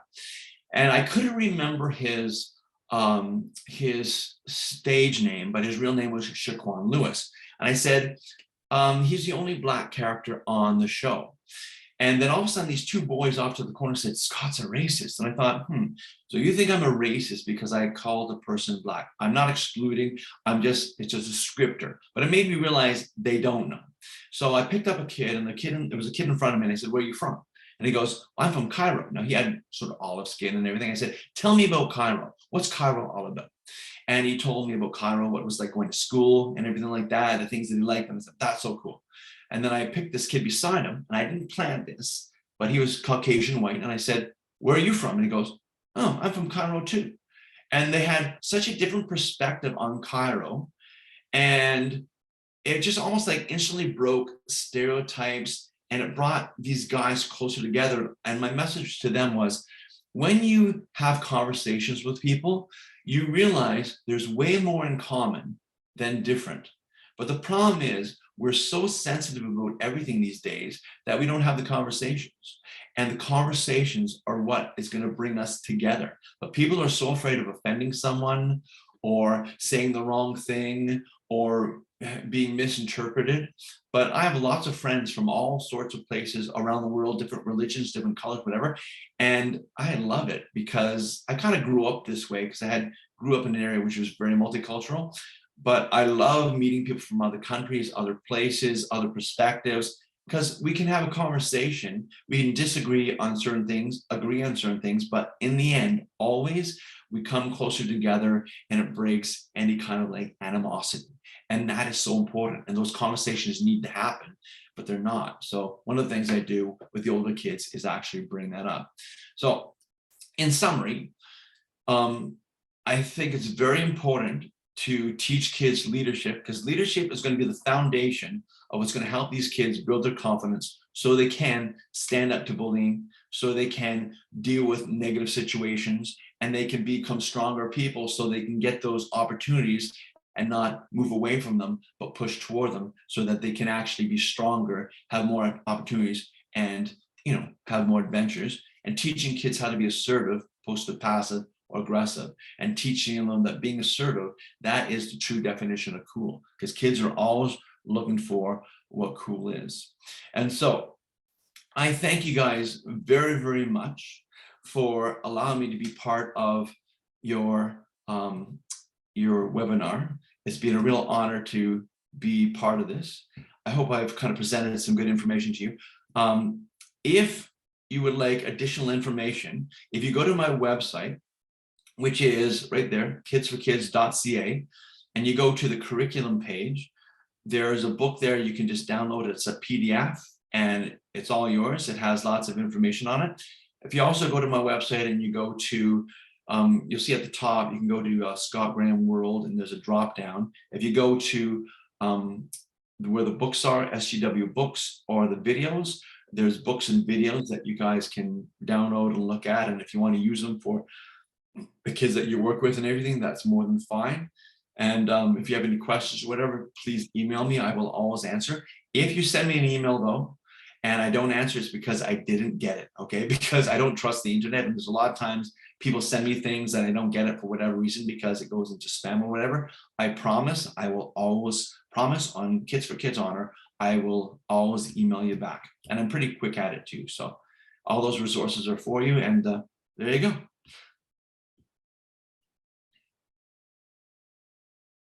Scott, thanks a lot. First of all, my pleasure. thank you very much for working on it. This is so important. Sometimes we adults believe that we as parents and teachers and adults, we find it difficult to deliver the information that you are delivering as an independent person telling these stories. And in a proof of it, we asked our participants to invite their students, pupils from, let's say, high school. And immediately, right after you started talking, your energy and your inspiration provoked many questions from the channel where we have our students, pupils who were invited specifically to this webinar. And I let myself to read those out loud, and maybe we can help somebody today. Maybe you can help them by your example, by referring to stories of different kids, and maybe you can give an advice to our children. Hello, I will read them out loud one by one. Sure. Certainly they look alike. Hello, my name is Daniel, and I frequently face cyberbullying in online games. What should I do? Hello, my name is Nelly. I frequently face bullying. How can I live with this? Hello, my name is Dennis. How can I respond to cyberbullying in the modern environment? Because it's impossible to live without internet. Hello, my name is Daria. How can I stop being afraid, being a leader, and act? Please advise. Hello, my name is Albina, and I am frequently bullied at my office work for my hobby. So we tried to grab those questions together, and in fact, there's one single question. What should we do? And the second question is how to become a leader and not to be afraid. So the leadership process, we'll start with that one. So the leadership process, it's not something you just go, I'm going to be a leader now, and then poof, magic happens. And so it's a process. So basically, to be a leader, once you start thinking like a leader, what you'll notice is you'll start noticing the people you can help. You'll start noticing the situations which you can help in, and then you're intentional and you act on it. The more you act on it, the more you start developing your leadership skills, your responses, and you start nurturing like your leadership ability. And with me, I wish I could tell you or show you what I looked like when I was 12, because I was not the same person. I was always shy, nervous, dealt with anxiety, dealt with depression, dealt with like bullies. But what I found that helped me was I would join organized, like if I was passionate about music, I would join something to do with music. I love magic. So I started doing magic and doing magic shows and stuff. See, those things would actually build my confidence, build my self-esteem. And then I also would see situations where I could help at home, help in the community, help my friends. And I started, becoming more resilient and more leader-like. The more you do it, the more you start focusing on leadership and you get more opportunities. So the more you do, the more opportunities are going to come your way. And each time you get an opportunity, act on the opportunity, which leads you to the next success, which is like relating it to video games. You start at level 1, but if you keep on acting on those opportunities, on those leadership, opportunities that come your way, you go up to the next level, next level, next level. What prevents us is the fear or our doubts of our abilities, and we just go, oh, I can't do it. But you can do it, I promise, because if I could do it, you can do it, because most of you out there are way more confident than I ever was when I was 12. And one thing I did, for example, was I was given an opportunity when I was 16 to go to the Yukon. Now, I'm not sure if you know the geography of Canada, but Ontario's here and Yukon is like off the screen up north. And the problem is I had to go on 4 planes. Now, I told you I don't like flying. And so I had to go from Montreal to Toronto, then change planes, Toronto to Vancouver, which was on Air Japan. So I'm thinking I'm going to Japan as like a 16-year-old. And then I'm going up to North, and I had to stay there for a month. And I was terrified. I remember like I was like almost throwing up. I was like so nervous, but I pushed myself to do it because I just thought, I just need to do this. And I did it. And even to this day, I'm not 16 anymore, maybe reverse the numbers and you're getting close, but I'm going to tell you, it was one of the greatest experiences, even though it freaked me out and it made me so afraid. The fear can be something that can push you to do what you need to do. But understand, when you push through the fear, the inhibitions, whatever it is, on the other side is the gold. On the other side is the reward. On the other side of that fear is the opportunity. And so the key is that someone said, like, how can I deal with this bullying? You know what? I dealt with bullying. We had 5 years of high school and I dealt with all sorts of bullying. And like I said, I was a sensitive kid, easy target. But everything you go through, you can use it not only to help yourself, but help other people too. So even though my bullying process, what I went through as a child with bullying was not pleasant, I would not trade it for anything. Because of those 5 years that I was bullied, if I wasn't bullied, I don't think I would have created Kids for Kids or my summer camps or being a speaker across Canada and now like other parts of the world too. That would have never happened. So would I take that 5 years and put it away and make my 5 years in high school easier and not have this other thing? No. I would say, you know what, I would still do it. I would still go through the same 5 years if I knew that I could take that information, those feelings, those experiences, and use them to help other people. And think of how many people I've exposed my strategies to, like thousands and thousands, right? And maybe I prevented some child from not going to the extreme way of kind of dealing with it. So sometimes it's hard to go through the bullying situations, but always remember that anything you go through, anything, whether it's the most negative, traumatic thing that you can think of, you can use it in a way to inspire other people. It'll be your tool to help someone else. And it'll be only you that can actually help that person, because it's only you that knows how it feels and they'll relate to you. There's a lot of people that go, I can tell I can teach you how to deal with bullying, but they've never dealt with it. So they don't really know. But once you've dealt with it and you understand the feelings associated with it, because there's a lot of people that diminish it, right? They're thinking, it's no big deal. It's just a rite of passage. Boys will be boys, all those excuses. Bullying is wrong. Treating people negatively, disrespectfully is wrong. We need to accept people, be accepting, and learn from each other. But unfortunately, the world doesn't always work that way. But as I said to a lot of kids yesterday, I had a group of kids yesterday, I said, you know what? Even though when you watch the news, you see a lot of negativity, but my thing is, I believe that there's way more good people in this world than bad people. Bad people get a lot of press, makes a lot of noise, but you know what? The good people are the ones that are making the difference that's positive. And then you want to use, like I said, those negative situations to inspire people. I know one of the questions was how to deal with cyberbullying. Like I said before, like I was in a chat room. I don't play video games and stuff like that, but I was in a chat room. So if you're in a gaming chat room and there's someone dissing you in that, see, if it was me and I was in a chat room and I'm playing video games with someone and they're dissing me or someone's dissing me, I would just be like, not giving my time, you're not worth it, I'm going to go somewhere else, because there's lots of choices out there, right? I would just not give them the power over me by reacting and stuff like that. But like I said, the worst thing you can do is respond back, because if they say something and you respond back, you're empowering them. You're giving them the power, you're giving them the energy. That's what they want. They want to say something, so you respond and then they get the bit of a laugh. The worst thing you can do is not respond, because it frustrates them and it makes them really mad. And like I said, if people know you, let them say what they want. People know the truth. And if you're in a situation where it's not stopping, find another chat room, because just say, you guys are not worth it. I don't kind of deal with this kind of stuff. It's not cool, because you're not a wimp or a chicken or whatever. You're standing up and being assertive and saying, you know what? I have standards here. I don't treat people like this, so I don't want to be treated like this. And you know what? Whatever. And then you make a decision. So it's not always easy to be a leader, but it's having that foundation so you know what your values are, you know what your standards are, you know where the line is. And if someone crosses that line, you have a choice. You either stay or go, but if you stay, don't respond.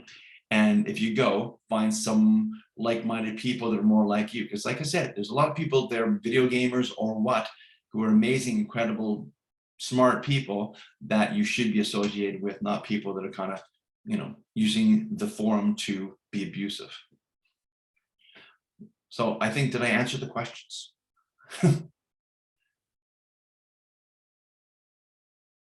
I believe so. And your strategy is, do we understand you correctly? If you are subjected to bullying, then you should become a leader. If you cannot change the situation, lead the situation.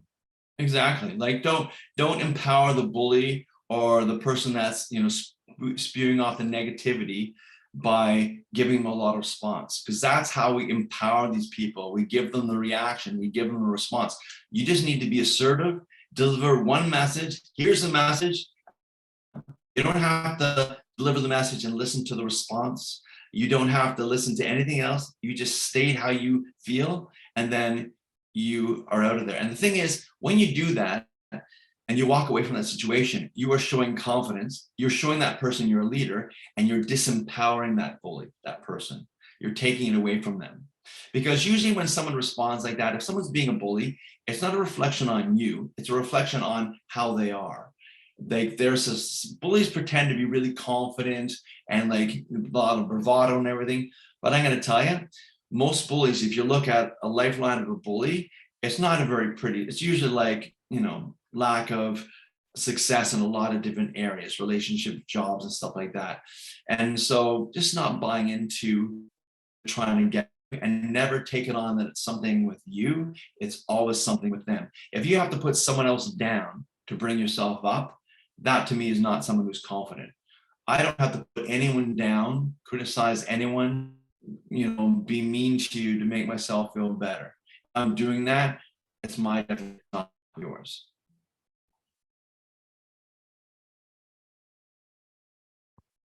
Thank you, Scott. Thank you very much.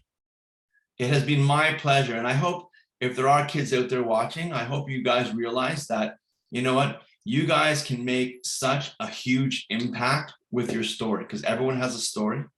And it's like realizing that even when the negative stuff comes into your life, don't just look at the negative side, turn it around and say, okay, what can I use in this scenario to inspire other people?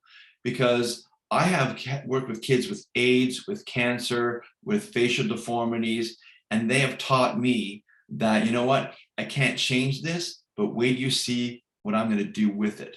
And they inspire me and they inspire the people that are around them. And that's what you have to remember.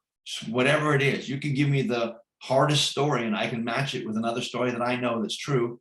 And I can tell you that it is possible to turn something extremely negative into positive. Think of the story about Scott, who lost his father, and he's 7, and he's standing there saying, I'm going to help someone with this story. I mean, he is now actually, just so you know, Scott, his name's Scott Ellis. He's 34 years old. He's married. He has a little boy, and he's a social worker in Toronto. And he uses his story to help the people he connects with in Toronto. And it's so impactful. He's helped so many people with his story, because in Toronto, he works in an area where there's a lot of gun violence and stuff. And so he probably meets people that have lost people in his family, their family, through gun violence. So who better to teach them and inspire them than Scott?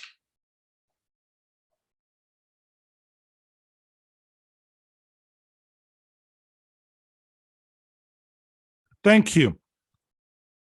Distinguished Scott, could you please judge the following statement that bullying, that the bully perpetrates aggression because he or she does not understand, because of his little or her little age, what trauma is caused to the victim. And then the bully cannot realize what will be the physical and emotional impact of the victim. Children are cruel, but this is unconscious. This is because of their age, their misunderstanding. They should see themselves from a side through the optics of adults. Bullying will exist forever.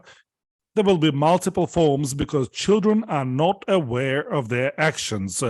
This is the particularity of the little age. So what would you say about this judgment or statement? I would partially agree with it and partially not. So I agree with it to the point where, depending on the kid's age.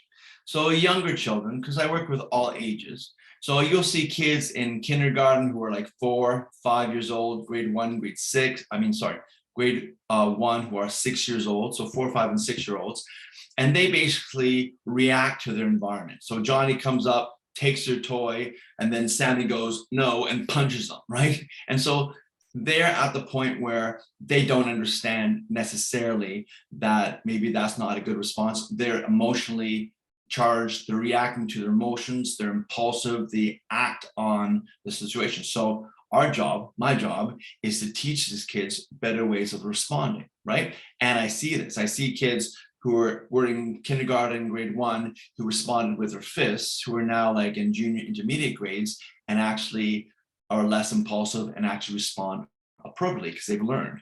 But then up to a certain age, there's an age, I would say, age of accountability, which at a certain age, you should understand that, you know, you need to be accountable for your response. And so there are kids like me, ADHD, who are impulsive, who haven't learned to stop, think, and then react.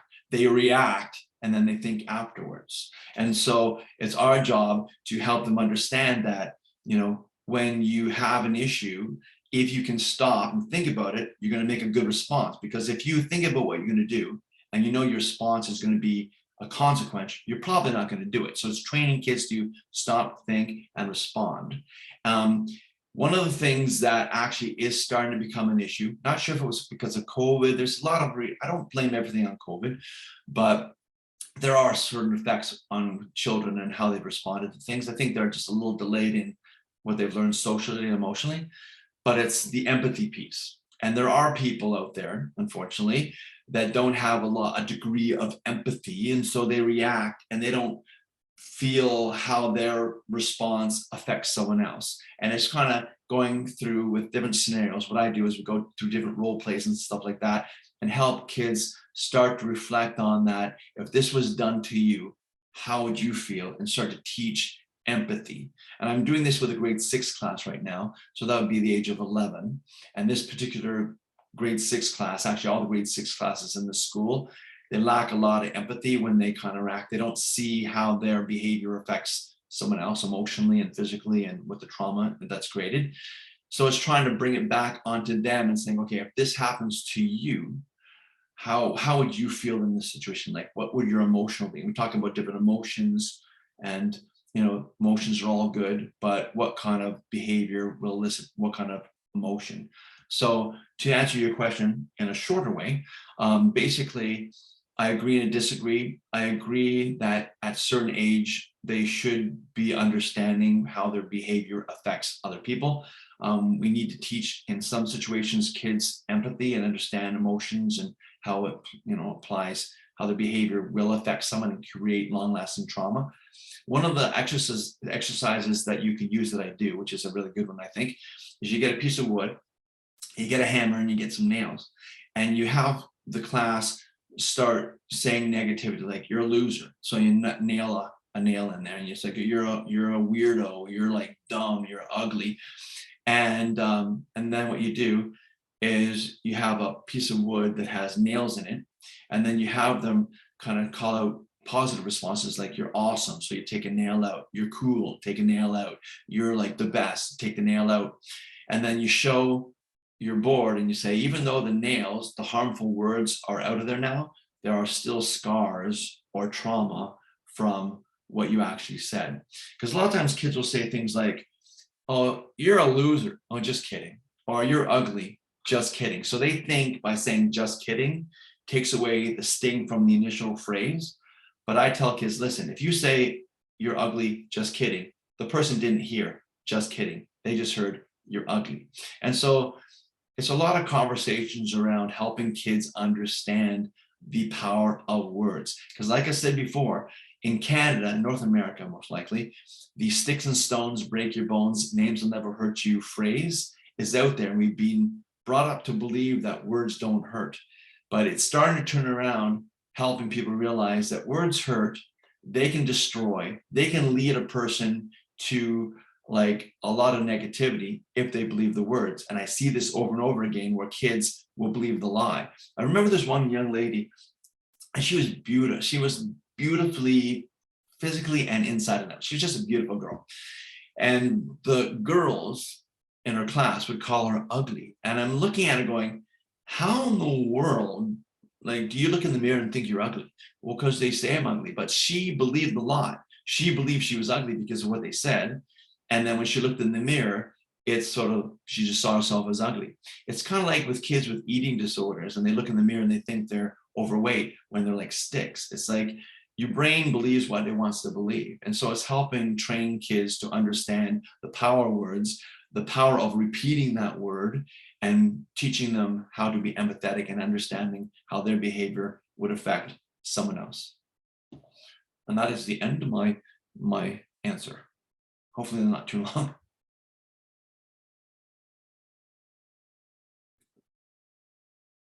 Thank you very much. Thank you, Scott. My pleasure. These are inspiring answers, and our participants are texting. Thank you very much. This is really inspiring and energizing. I'm glad I Now can't read it because I can't read Russian, but I'm hoping it's good stuff.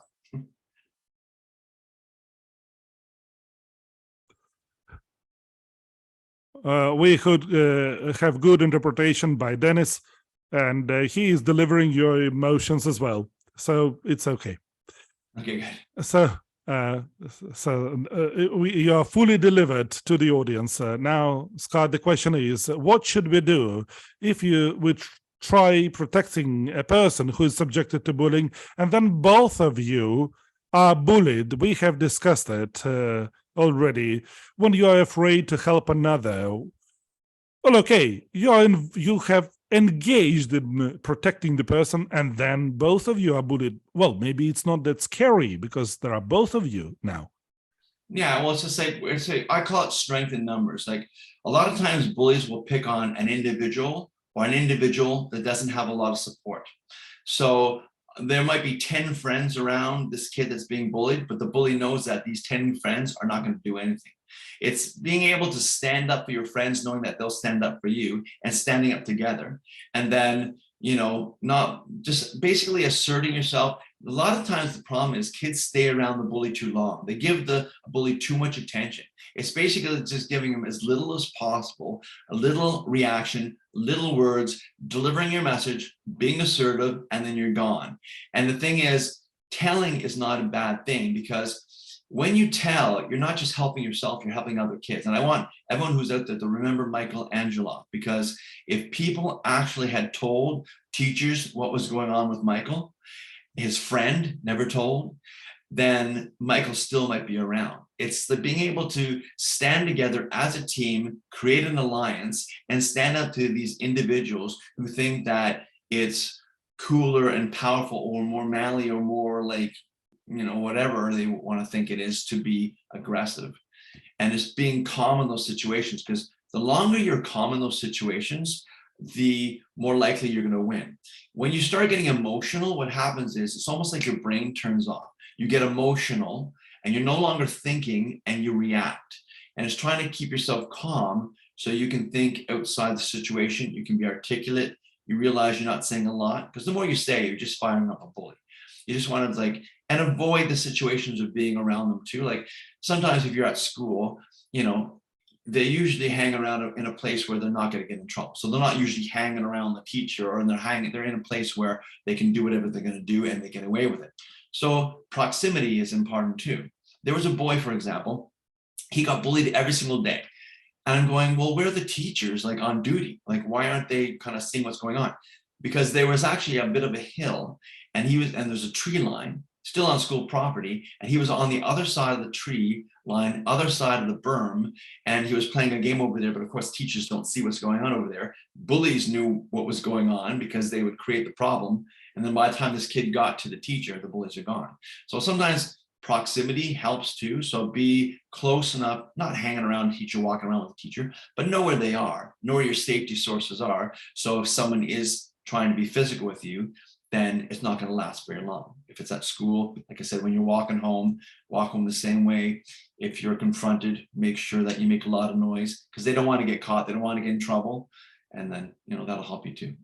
But strength in numbers, just remember that term, strength in numbers, working the team, supporting your friends, help them support you, and take a stand.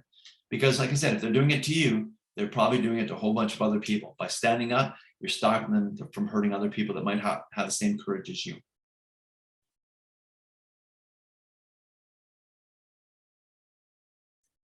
Thank you, Scott.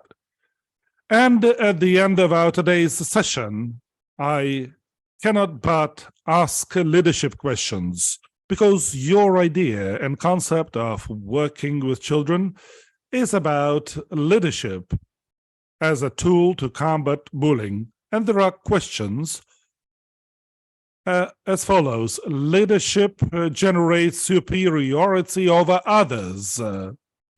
Whether this is a right thing, not everyone can become a leader. No matter how you try, personal characteristics won't enable the person to become a leader.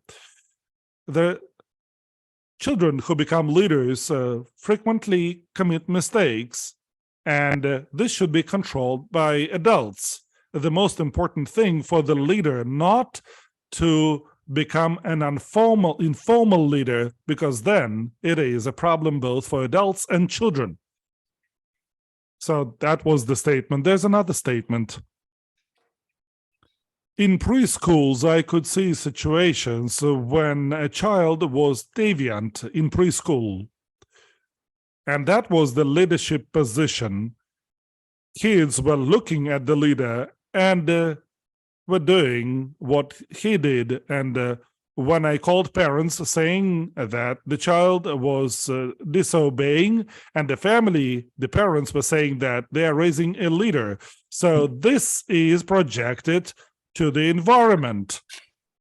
So it was a kind of a negative statement. So what would you say about formal leaders, informal leaders, whether leaders feel superior over others? Okay, so it actually comes down again to what the definition of leadership is. Leadership doesn't mean you're superior to anybody. Like I am not superior, like I consider myself a leader, but it's because I'm not better than anybody. I'm not superior than anyone. It's all attitude and the way you kind of deal with life. For example, a leader is someone who helps other people. They're not pushing their way into a situation. They're not putting a situation into like my way or the highway. It's not like I'm better than you. That's a bad leader. Like I said before, there's a lot of people that find leadership by jobs, but let's face it, there's a lot of people who have leadership jobs who, in my opinion, are not good leaders because they're not helping anyone except themselves. They're not looking for ways of doing their best. They're just doing whatever they want for them. They're selfish, not selfless.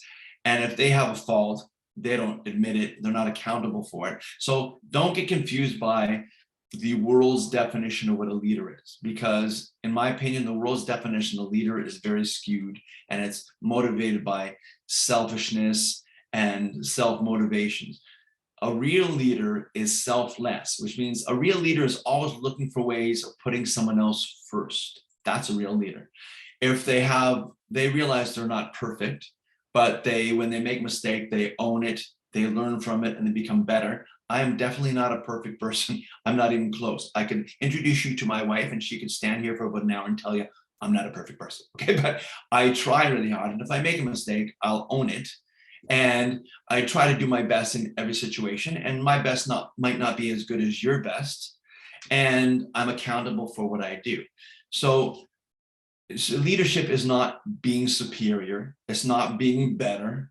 And someone said, not everyone can be a leader. That is not true, because with my definition, you can be a leader if you choose to. And that is the key. You have to choose to, because if all you people that are out there, and I can see you right now, and I said, can you help other people? You would have your hand up. If I said, can you do your best? Yes. Can you work on the things that you're not good at? Yes. Can you teach by example? Yes. So you can be a leader. Everyone can be a leader, but it's a mindset. You have to decide to be one, realize what the real definition is, and then kind of go from it. And like I said, like leaders, someone said leaders make mistakes. Yeah, they do. But see, the difference between a leader and someone who's not a leader is if you're a leader, you will own the mistake, you'll learn, and then you'll teach from it. When I punched my brother in the mouth, like I learned that my Scottish mother wasn't too happy and I got sent to my room and I got punished. Well, I realized that wasn't a good response, but it was the key for me to stop, think, and then next time I got angry, not punch my brother. So I learned, I made a mistake, I learned, and now I teach people from it. Right? So leaders do make mistakes, but it's what they do with it. And then what was the other one?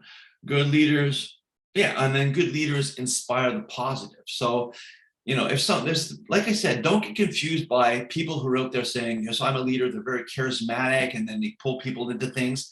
But if they're pulling people into negative situations, like you could look at a group of kids and there'll be the ringleader, the big bully there, and you go, oh, that kid has leadership skills. Yeah, they do.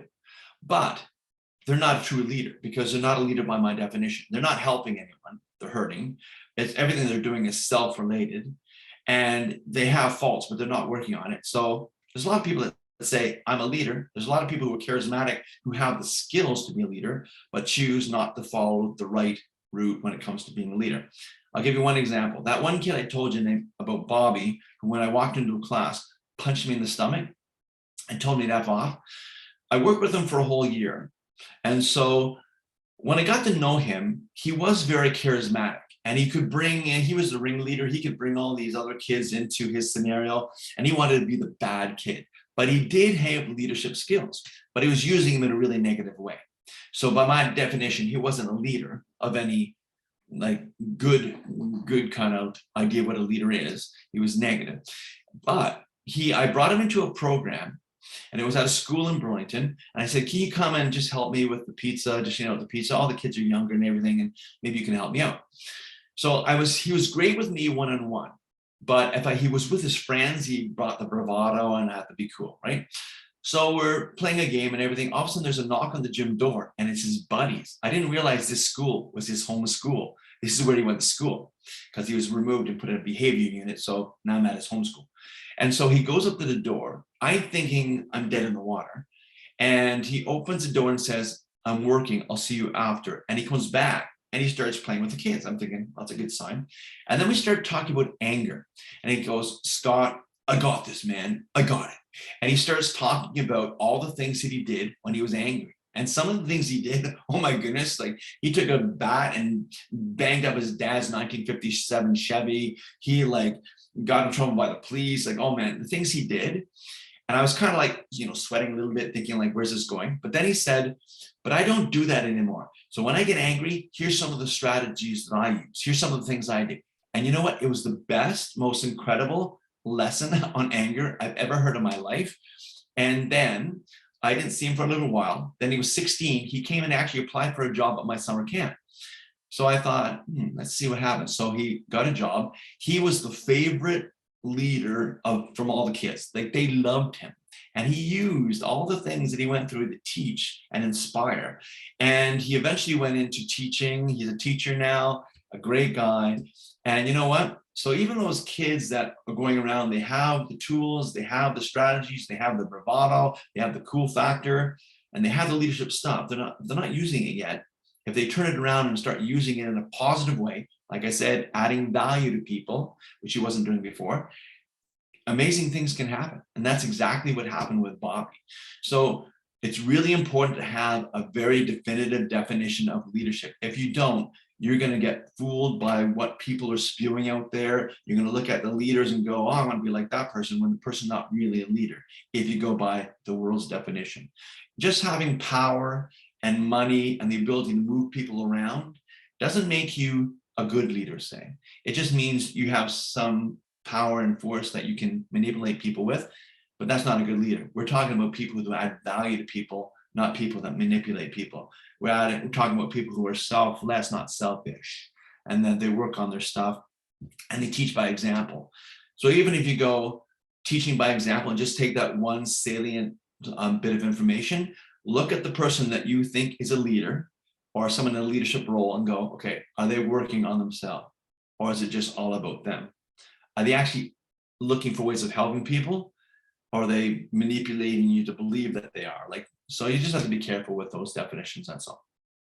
Hopefully that helped. I got the thumbs up. Thank you so much. In fact, leadership today is considered as one of the key prerequisites for soft skills development. And everybody says about that. They say that sustainable development depends on that, and understanding of leadership changes today.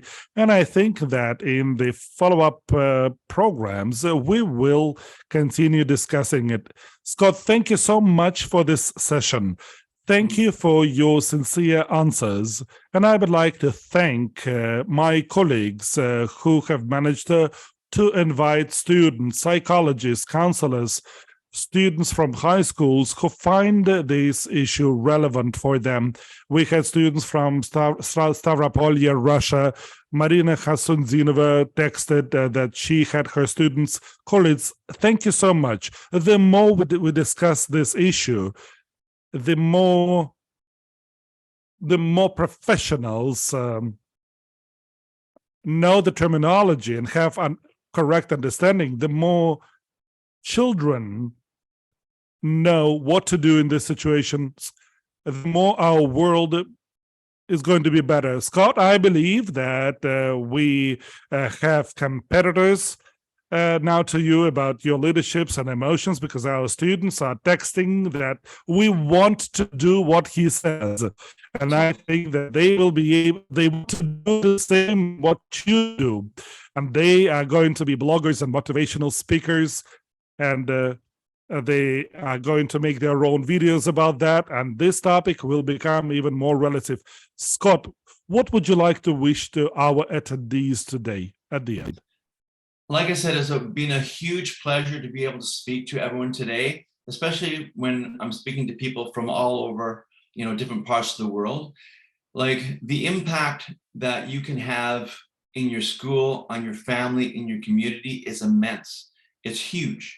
And if you realize that you do have the potential to be a leader, and you just have to do small steps, just look for ways of helping other people, your community, and act on it, you will notice that every single time you push through the fear, Every single time you act on an opportunity, you're building your resilience, you're building your confidence, and this is going to lead you to adventures and opportunities. I promise, because if it's happened to me, it's going to happen to you. And just think about this.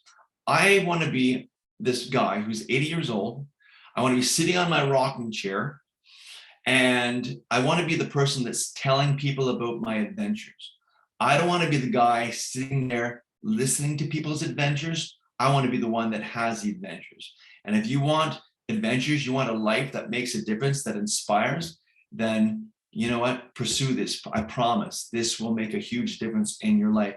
If anyone wants to email me and if you don't, your language is not English, that's okay. Email me in your language, and then I can translate it as best as I can with a different program and then respond back. But just when you get the response back, I never know if what I use is responding totally accurately. So if something sounds a little fishy, it's because how it was interpreted, but it would give you like the gist of what I'm trying to say back to you. So don't be inhibited to email me if you want to. I will figure it out. Thank you very much. Thank you. Our participants have an idea. They won't let you go. What if we make a large-scale meeting with pupils, with students from our member countries who could attend your event, those who have this issue, and we would then provide a large support to that, and we would address middle school, high school, and maybe you could address them. Do you think it would be possible? Okay, anything's possible. As you can probably figure out, I like talking, so yeah. Any chance to get to talk, I'm fine.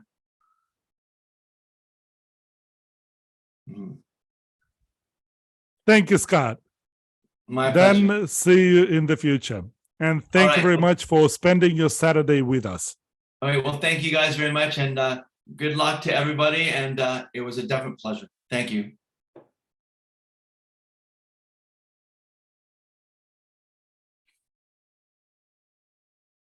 Thank you. And as always, I'm trying to announce our next day of our webinar series. This is going to be the final session.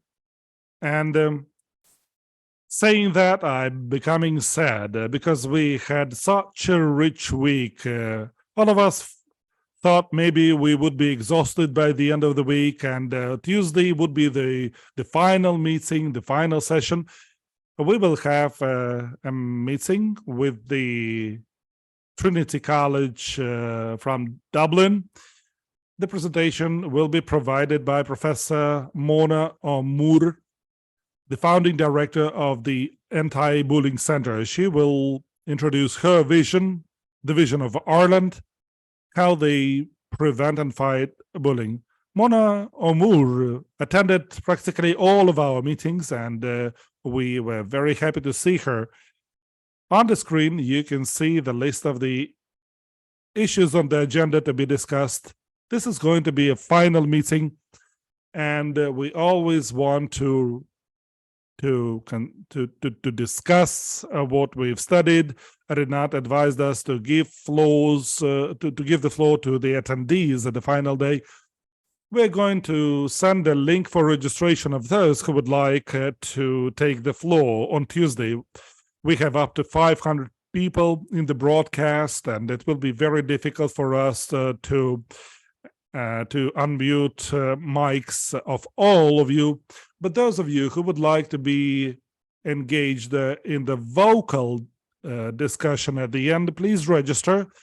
And please write us your name and family name, your nickname in the Zoom chat, and then we will unmute you to give you the floor. If it is okay with you, then please put plus in the chat, and then we will have this discussion at the end of our Tuesday's session. Colleagues, you will have a little homework at the end of our last session. You still have Sunday to watch the presentations that you didn't manage to watch in live. And thank you, colleagues, for making up a list of the movies to watch in order to update this topic. Various movies from various countries and various directors, Bettina and others. So you can also watch those movies on Sunday and have a good time. Distinguished attendees from YouTube, thank you for participating. I welcome again the high school students who are with us, and especially future teachers and psychologists who are interested in developing this topic. Colleagues, goodbye to all of you and see you on Tuesday.